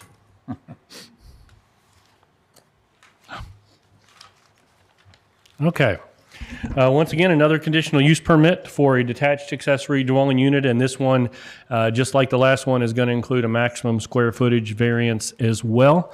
Once we got to looking at the square footages, so this one is located at 7707 Bluegrass Court in Crestwood, zoned R1 residential, and sits on 3.61 acres of property. No site history. As with all the other cases, we posted to our website, notified our adjoining property owners, and it appeared in the Oldham Era on the 11th. So here is the property in question at the end of Bluegrass Court, Bluegrass Court, zoned R1 residential. So the applicant's requesting a conditional use permit as well as a maximum square footage variance for a detached accessory dwelling unit located on this 3.61 acre tract. This is for a proposed cabin. It's going to be 14 by 38 feet. So 532 square feet, and will be placed to the rear of the property. You'll see the location here in a second. Property currently has an existing 1,600 square foot single-story, single-family residence. That square footage is according to PVA records. So here is the house up here at the top on the cul-de-sac there, Bluegrass Court. The proposed accessory dwelling unit will be back here at the very rear of the property, back by where you saw that pond area, is where that is going to be located. So that'll consist of a single-story, 532 square foot cabin that will include a living room, kitchen, bedroom, bathroom, and a covered porch. Here is a rendering of what that cabin will look like, and a floor plan for you showing the layout of the cabin. And then a few renderings of what this will look like, as well as the covered porch. So talk about the 25% rule again for those ADUs. That primary home is 1,600 square feet. So that was easy math. I could figure this one out on my own, which was nice. I usually have to use the calculator. So that would allow 400 square feet of ADU space. Applicant's proposing the cabin be 532 square feet. So the applicant is requesting a 132 square foot maximum square footage variance. And then the applicant meets the remaining regulations of that standard 250-040. I included this slide. This was placed in your staff packet, but the applicant's justification, and I'm going to let the applicant touch on most of these things, but it does say there, the second point, the cabin is intended for family use only. The ingress and egress will still be off the existing access onto and to the property. Not really visible. The owner, the applicant, did talk about mentioning discussions with the Kentucky Acres Homeowners Association. That email was included in your staff packet towards the back from the Kentucky Acres Homeowners Association, that they don't have any issues with this. The other thing, the electricity will be by solar panels. So I did make a note that will have to comply with our regulations that were just recently approved in an ordinance for our solar panels, and that is section 335-010. So those solar panels will just have to be in compliance with that. Other than that, I'll let the applicant touch on most of these justifications, but just wanted to bring a few up for you. So the applicant's requesting that conditional use permit for the ADU. They're asking for the maximum square footage variance for that 100 and something square feet that they are going over. And then, as with the last one, conditions of approval, two different motions. Conditional use permit shall only apply to the July 18th public hearing, as well as the variance on the second motion. So, Okay. Thank you, Ryan. Questions? All right, thank you. I received nothing on this case from anybody. So, Okay, thank you. And if we could have the applicant come forward. Good afternoon. Good afternoon. Hello. And if you can get sworn in, state your name and address. Do you solemnly swear to tell the truth, the whole truth, and nothing but the truth? Yes, I do. Thank you. And my name is Trent Price. I live at 7707 Bluegrass Court, Crestwood, Kentucky. Okay. All right, Trent, if you can justify the project. Well, as stated here, it's a cabin at the end of our property. We've lived on that property. We built the house, I guess, around 2000, 2001. It'll be for family use, have a couple boys, come back home occasionally, a couple of sisters. And it's a little pond there with some good fishing, and there's an existing boathouse and dock. So it's just a good place to relax, and I'm not that far away from retirement, so so it'd be a good place to have. I've talked with, as mentioned, I know the homeowners association, we're in section 1, so there are some restrictions there. So we walked the entire property, and you have that letter from Gordon. So he didn't really have any concerns. Both my adjacent neighbors in the cul-de-sac discussed, and they understand what's going on. And then other contiguous neighbors I've discussed with, and I think I provided a document that I made that they've signed as well. So I've tried to make sure that everybody knows what's going on. You guys have some drama here occasionally, so I tried to limit that or eliminate that. So, but that is basically the plan. Okay. All right. Questions for Trent? Trent, you've stated family only. You have no intention of running this out or renting this out as a STRP, short-term rental, or renting it? No. Okay. Okay. Further questions? You have stated that this is basically for your family use only. Mm-hmm. Just off the top of my head, would you be thinking, like church groups, would you be letting any of the church groups use it, or any members or kids go there to fish? I wasn't thinking of that, and it's not not that big. So, so no, I hadn't entertained anything like that. Okay. All right, you've justified the existence of it. Now justify the variance, the size. You're asking, 400 square foot allowed. You're asking for 532, variance of 132. So can we make this thing smaller to fit within the allowed 400? I actually could. So the diagram that I provided was from the website of the vendor. And of course, they're going to provide the blueprint of the most expensive one. They actually make them smaller. And I get approval, I'll visit them. They're in Tennessee.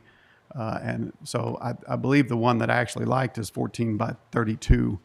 And I think that would be within your good math skills. 400 feet is allowed, right? So I think that would hit it. And also, I don't know if front porch counts as square footage, but 4 to 5 feet of the end of that thing is outside screened in porch. So I don't know if that counts as well. So anyway, yes, to answer your question, it could be made smaller. And I'm not set on the 38-foot length. So if you approve it, it gives me some options. It's not that much more, but I can go either way. All right. All right, any other questions? All right, thank you, Trent. Yep. We did receive the one email that's in the packet. Nothing else. Anybody else here wishing to speak in favor of the application? Anybody wishing to speak in opposition to the application? Board members, questions for anybody? I'm going to close the floor, open it up for discussion. My only point of discussion, I guess, would be the applicant, or the application is for the 14 by 38, the application is asking for a variance. Thank you, Trent, for being honest and stating he could do it smaller if needed to. But the request is for the 132 variance. It's a very small 532 is what he's asking for. I would recommend, or it is my consideration, to approve what the application is for, even though he did state that he can make it smaller. We're here anyway for a CUP, and the variance would be my recommendation to proceed as presented before us. But I agree. I agree. Okay. It's very minor. Okay. I'll stop talking. Anything else? All All right, I'm ready for a motion. All right. Motion to approve OC 24-039 for a conditional use permit for a detached accessory dwelling unit located at 7707 Bluegrass Court in Crestwood. The variance will not adversely affect the public health, safety, or welfare and will not alter the essential character of the general vicinity and will not cause a hazard or nuisance to the public and will not allow an unreasonable circumvention of the requirements of the zoning regulation because the project actually meets all the other existing regulations and will not negatively impact the neighborhood.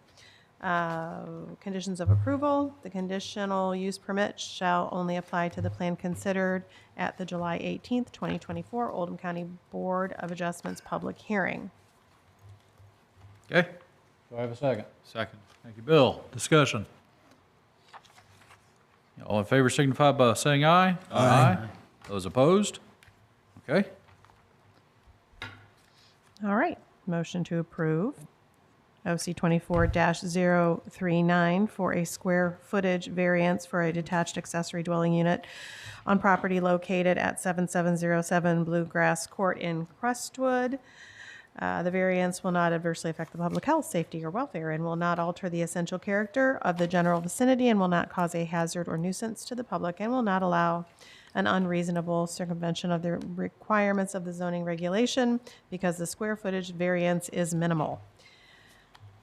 The conditions of approval, the conditional use permit shall only apply to the plan considered at the July 18th, 2024 Oldham County Board of Adjustments public hearing. Okay, thank you. Do I have a second? Second. Thank you, Bill. Discussion.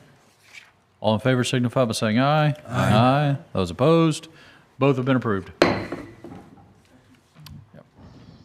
All right, Gretchen, next one. An application, OC 24-040, an application has been filed requesting a side yard setback variance for a proposed building addition on property located at 7952 Rollington Road in Pee Wee Valley. Okay. All right. All right, so we've reached the conclusion of our ADU portion of the meeting, and now we're moving on to side yard setbacks. We're covering all the areas today. So this one is located at 7952 Rollington Road in Pee Wee Valley. It is not within the city of Pee Wee Valley, that's why you all are hearing it, but it's about as close as you can get to being in Pee Wee Valley without being in Pee Wee Valley. So, so they're asking for a side yard setback variance for a proposed addition on this property. It sits in an R1 residentially zoned district on 0.785 acres of land. No previous site history. As with the other cases, we did all of our notifications. I won't repeat all these dates for you, but we did post to the website, send out our adjoining property owner notices, and had a public notice in the Oldham era. So this is the property in question at the corner of Houston and Rollington Road. So all this across the street is city of Pee Wee Valley. Over here is not. So that's why I said it's about as close as you can get. So here is the property in question, 7952 Rollington Road. Zoning map showing it is an R1 zoned area. So the applicant's requesting that side yard setback variance for a proposed building addition. That proposed addition will include 1,703 square feet of new construction, as well as 234 square feet of remodel, for a total square footage on that addition of 1,856 square feet. The proposed addition will include a lot of stuff: a 3-vehicle garage, kitchen, dining, entertaining room, a laundry room, 3 bathrooms, a master bedroom, a guest suite, gym, dance studios, and decks. Here are the floor plans for the proposed addition. The first floor plan, and these were included in your staff packets as well. And then the second floor plan. So the side yard setback requirement in that R1 zoning area is a minimum of 15 feet on each side. For a total, it's got a total 30 feet on for both sides. So I did highlight this on here. This was also included in your staff packet. The left side of the property does give it the 30 feet by far, so that's not going to really come into play here, but the 15 feet side yard setback is what we're going to be looking at. So the proposed addition will also require the demolition of an existing 564 square foot detached accessory structure, which was a garage, and in a second you'll see the pictures, and it's not there anymore, so that has already been accomplished.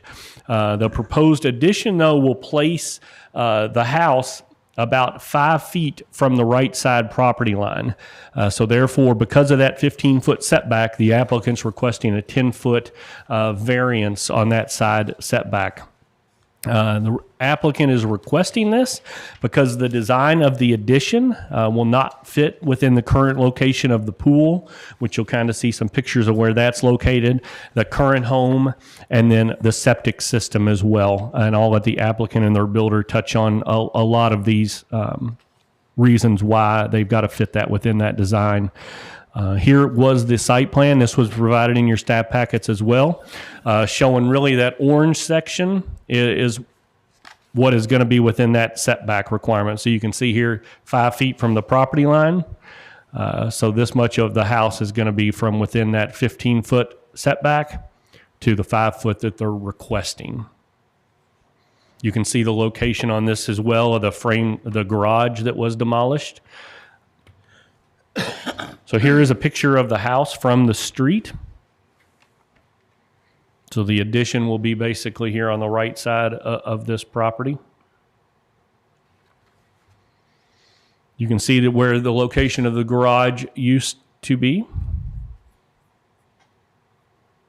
To the left here is the location of the pool. There'll be a couple additional pictures that will show you that area a little bit better. So this is looking down from the neighbor's property there at 7950. And I believe that is the individual that I have the adjoining property owner letter from that I'll share with you here in a bit. So the person probably most affected by the addition was going to appear here today, but has contracted COVID, so has sent a letter in. So here is a location showing down that property line. Another picture. And Ryan, that's where the 5 feet, the 10-foot variance.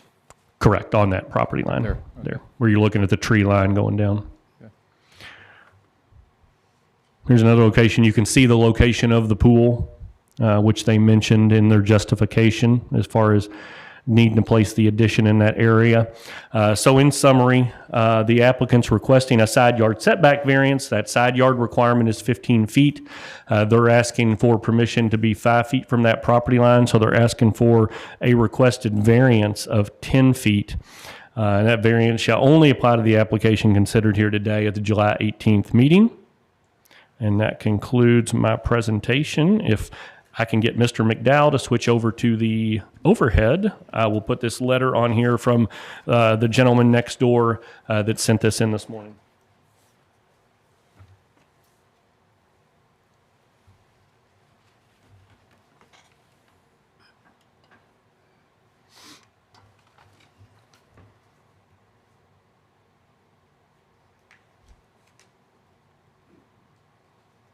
And he is the house that we were looking at immediately to the right of the property. That is correct. I think you'll see down there at the bottom, his physical address is 7950. Okay. All right. Jay, you can switch back to the presentation if they're done.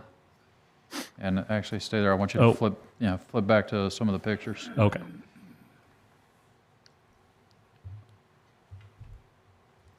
While that's coming up, any further questions for Ryan?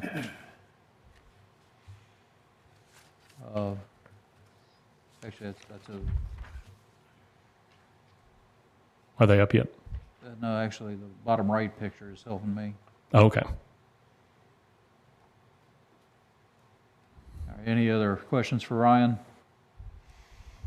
So because this is an addition and not a separate structure, we don't have to even consider square footage? Correct. Okay.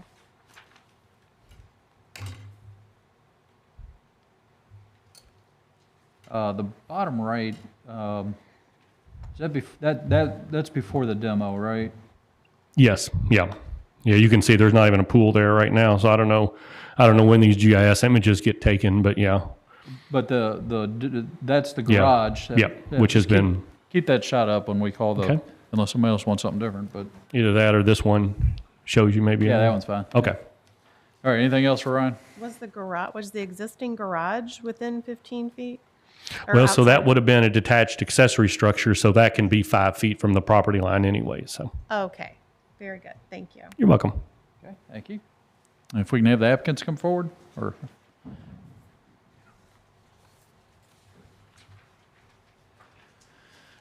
Good afternoon. No longer morning. Let's, are both of you going to talk? Yes. All right, let's get you both sworn in and state your name and address. Do you solemnly swear to tell the truth, the whole truth, and nothing but the truth? I do. Thank you. Name and address. Crystal and Nolan, 7952 Rollington Road, Pee Wee Valley, 40056. Okay. And Anthony Nolan, same address. All right, justify your project. Tell us what you're doing. So we've lived in our house for 11 years. We love it, love our neighbors, love the area, but we're bursting at the seams. We've got 3 children and a lot of cars. So with an older home, we unfortunately don't have storage or garage space, parking space. And if you are familiar with Rollington Road, there's no off-street parking. So it's very narrow. So the addition of a 3-car garage is really necessary. We kind of all park and do the moving the cars right now. But as you can see, we need more space for the vehicles. And storage. And storage, Right. and yeah. And our children And were our current little. house has no basement, so we have a need for more space. Yeah. Oh, sorry. All right, questions for either Crystal or Anthony? The picture I'm looking at, so take the bottom right to start with. That is the garage, that was demoed. Is that correct? Correct. Okay. And it wasn't totally demoed, right? The garage was. The garage was has totally been demoed. completely demoed now. Okay. And so now we want to rebuild that. We're going to, it'll be along with the addition attached to the home. Okay. And where our garage used to sit doesn't fit the setback requirements because it was detached Very old, before. Do what now? I said that where the garage used to be placed, where Yeah. that was, it's not in compliance to the new, Oh, yeah, you know. okay. All right, is the pool, is it already there? Yes. Okay. We haven't seen a picture of it yet, have we?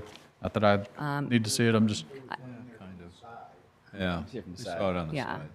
Right Yeah, there. right there. Mm-hmm. And then our septic goes in the back. sure, let's put it up.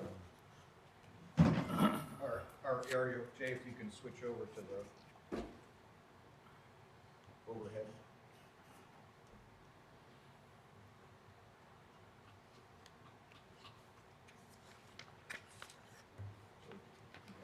Reflection off the camera, but it's there. I Yeah. got this moon thing here. Oh, there we go, okay. Okay, so there's the house, the pool, the existing garage, Correct. the garage that is no longer there. Correct.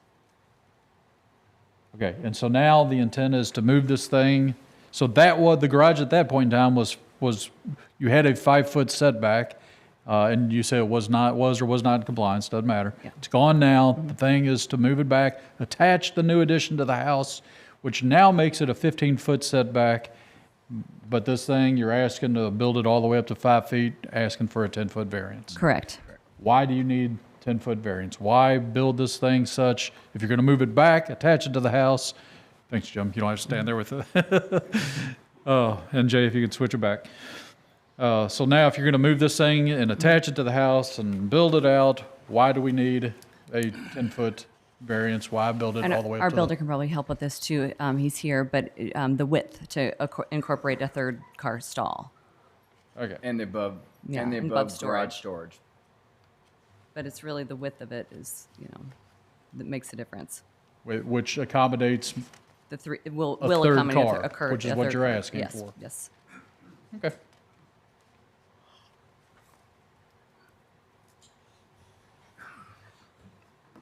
All right, any other questions? Not really. Is the builder here, the guy that's gonna do it? Yes. Yeah. Yes. Oh, right here. Yes. Can we swear him in so I can Let's, ask the if you question? can come forward and get sworn in.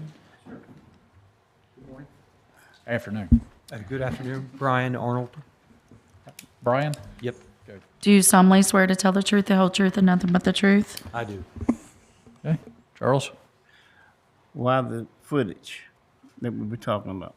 Pretty much what they were saying, just the necessity for a 3-car garage. The garage they had there before was just a, 16-foot door? Yeah, it Not barely even fit that. in the car. And it was falling down.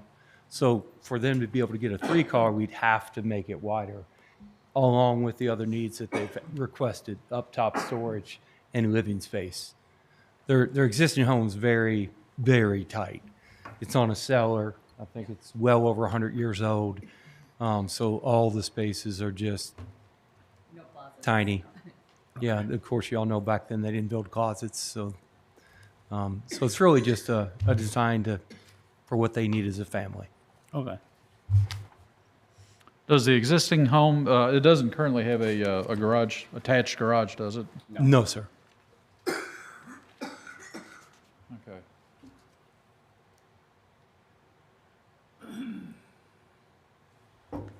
Okay. Any other questions? Okay, thanks, guys. Take a seat. Anybody here wishing to speak in favor of the application? Opposed to the application? Board, questions for anybody? I'll close the floor, open it up for discussion. I mean, I think initially, we thought, that's a big variance. That's a big variance. But then when you consider the fact that that detached garage was already sitting. That's my thought. That's exactly Yeah, it was already right. sitting that close to the property. Yeah, mine And too. the adjacent property owner is not certainly doesn't object to it now and didn't object to it then. And the applicants have justified the need for more square footage, and I don't see how they could do it any other way on that particular property, so. I mean, Yeah, I mean, no, I won't lie. At first, I was thinking that's a lot, but I get it now. Okay. Anything else? Yes, Jim. Several years ago, we, staff, proposed and went through the Study Review Committee, Planning Commission, and it was actually turned down by fiscal court. We actually recommended that in the zoning classification that we allow setbacks for for the residential to be 5 feet. And the reason is because that's kind of the modern version of a subdivision. They're smaller lots, smaller setbacks, and kind of the trend. The fiscal court didn't want to put it in there because there's a variance process. Unrelated to this case, at the Planning Commission, we have seen entire subdivisions get 5-foot setbacks from the property line when it's supposed to be 7 feet in that zoning classification of R2. So just on the lines of, does it comply with what we're currently doing in modern development? The answer is, yeah, we have granted variances at the Planning Commission level on entire subdivisions to be 5 feet. So those don't need to come here, where you grant a... No, well, if it's in relation to a subdivision and there's a development plan proposed, the Planning Commission can hear variances. So Okay. they don't come here. I see. They're done at the Planning Commission level. And again, that's for a whole subdivisions. Individual properties come here because they don't go to the Planning Commission. So I just wanted to say, granting this is not unusual necessarily. That's helpful. Thank you. Okay, thank you. All right, board, I'm ready for a motion. I just had one other question, and it's actually for Okay. the dance studio was mentioned. That's not going to be a commercial endeavor? Okay.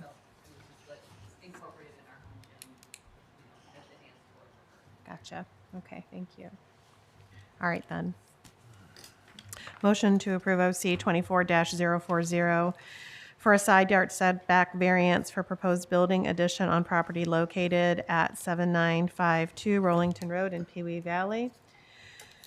It will not adversely affect the public health, safety, or welfare, and will not alter the essential character of the general vicinity, and will not cause a hazard or nuisance to the public, and will not allow an unreasonable circumvention of the requirements of the zoning regulation. The applicant has justified the need for more space and the placement of the project.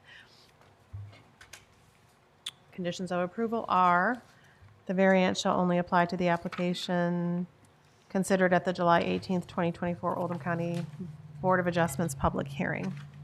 Okay, thank you. Do I have a second? Second. Thank you, Bill. Discussion?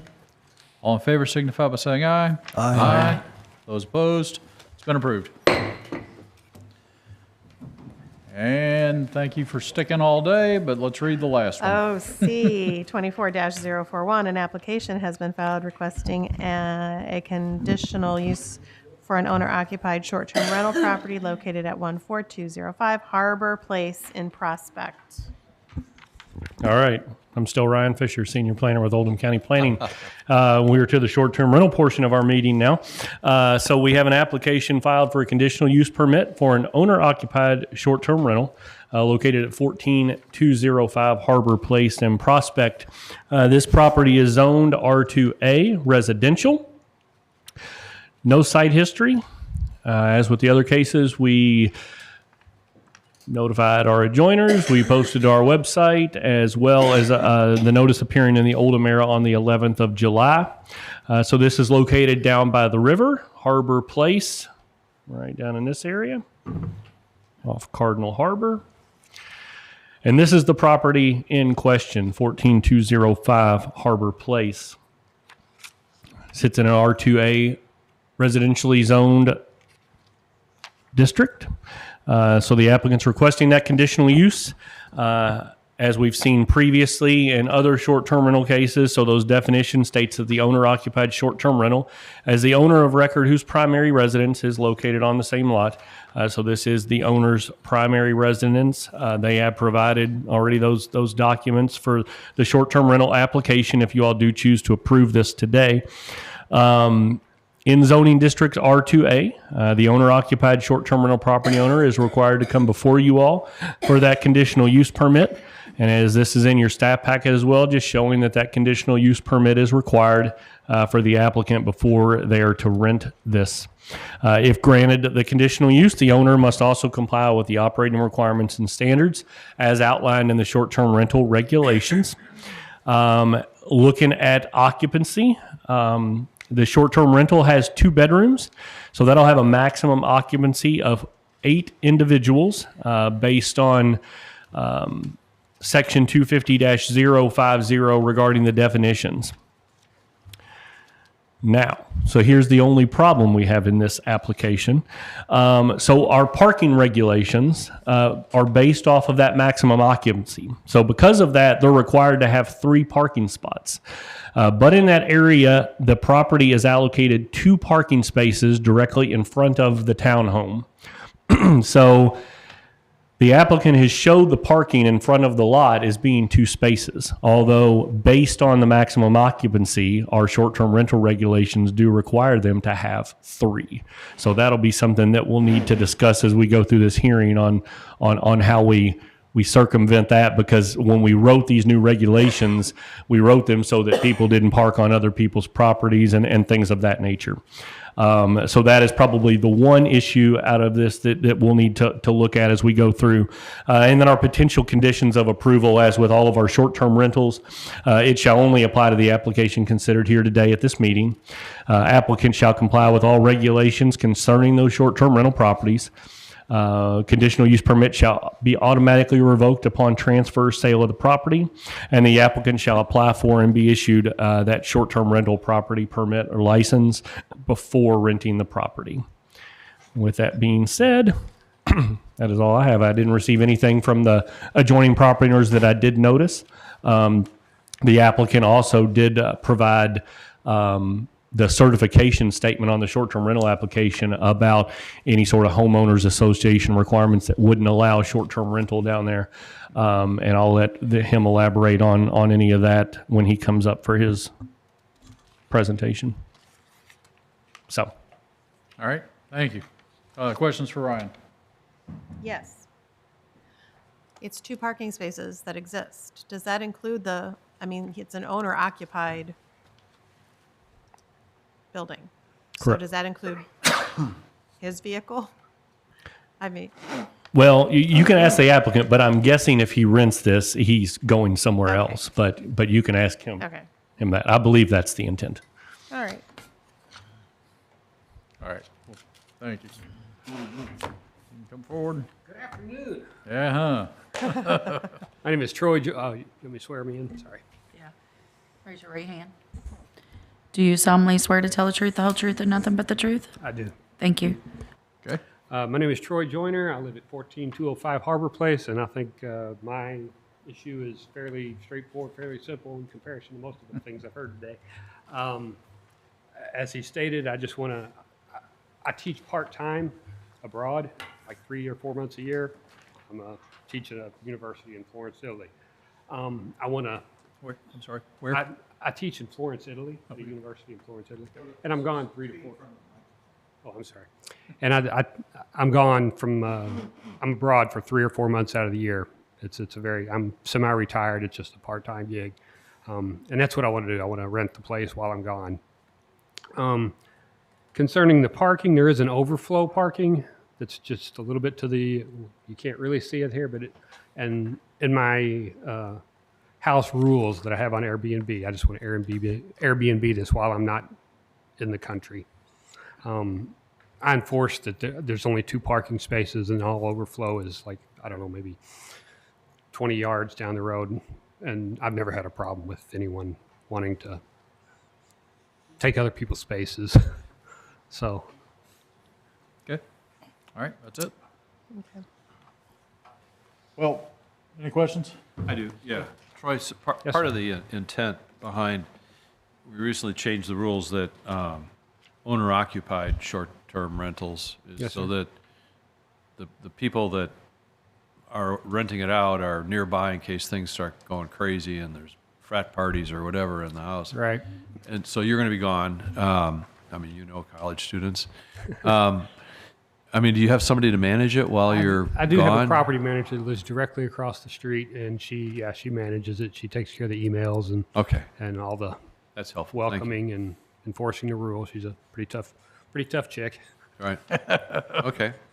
That's in the record, Yeah. This. There's also an active HOA. I'm sorry. There's an active HOA. Yes, there is an active HOA in that area, and they never. And this never is your had an primary issue. residence? Yes, sir. Okay. Okay. I do have a little trouble with an overflow parking and taking other people's spaces and all that stuff. My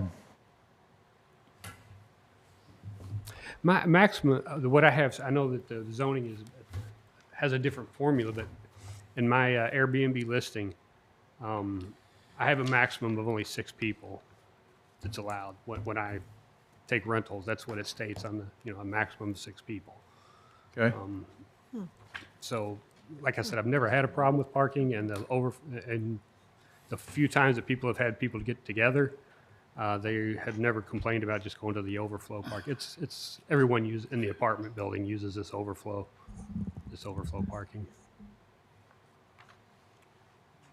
Okay. All right. Ryan, real quick, if you could, he's in the listing, he's got a max of 6. Does that bring the parking down? What's the formula again? Does that bring the parking down to 2? Yeah, it does. don't know I what the just did formula it. is. So it's divided by 2.5. So I guess a couple different options. We could go ahead and make it a condition of approval that the maximum occupancy can be no more than 6, which would be in agreement with what he's stating on his listing. Right. Or we could make him ensure on his listing that he mentions the overflow parking, but I think the first option is probably the best. We can't speak to over somebody else's parking that isn't even here. And, yeah, you can park down there. No, we can't do that. So, do you have 2 parking spaces? Yes, I have 2 spaces directly in front of my. And you have a maximum. Do you have take issue with us putting a condition of approval to say maximum would be 6, which coincides with your listing. That's, yeah, that's fine. So if we say that, you got 2 spaces, I don't, beyond that, I don't care. Sounds good. I've already got it written. Okay. Any other questions? All right, thanks, Troy. Thank you. Board members, questions for anybody? I'll close the floor, open it up for discussion. No, I think that adding that to the conditional use of approval covers it. All right, let's get a motion. Okay. All right, okay, OC 24-041 for the application requesting a conditional use for an owner-occupied short-term rental property located at 14205 Harbor Place in Prospect. Motion to approve because proposed use is essential or desirable to the community and will not conflict with the elements, objectives, and policies of the comprehensive plan based on the fact that the character and objective of the proposed use and the potential impacts on the community and its surroundings are appropriate. Conditions of approval. The conditional use permit shall only apply to the application considered at the July 18th, 2024 Oldham County Board of Adjustments public hearing. The applicant shall comply with all regulations concerning short-term rental properties outlined in the Oldham County zoning regulations sections 250-050. Conditional use permit shall be automatically revoked upon transfer or sale of the property. The applicant shall apply for and be issued a short-term rental property permit license before renting the property. And the applicant will specify to any potential renters that only 2 vehicles will be permitted on the property with a maximum maximum occupancy of 6 renters. All right, very good. Second. Thank you, Bill. Discussion? All in favor signify by saying aye. Aye. Those opposed? It's been approved. Okay. Yep, take care. Minutes? Do we have any adjustments to the minutes? Can I get a Motion to approve the minutes from June 20th. Thank you, Bill. Second. Thank you, Charles. Discussion? All in favor signify by saying aye. Aye. Aye. Those opposed? Minutes approved. Other business? Our filing deadline isn't until next week, but I'm pretty sure we'll probably have cases for you all. So that meeting is August 15th, should be the next one, which may be Mr. Urban's last official meeting as our director. So make sure you can attend. And then we're having a get-together, I believe, on the 16th, if you haven't received notice of that. So come and say hey to him before he leaves. That's all I've got. Unfortunately, I will not be here then. I will be traveling. Oh, Sorry. man. All right. Yeah, that's all right. That's all I've got. All right, can I get a motion to adjourn? Motion to adjourn? Second. Who said that? Bill. Thank you, Whatever, Bill. yeah. Thank you, Mark. Yeah. Discussion. All in favor signify by saying aye. Aye. Those opposed? Meeting adjourned.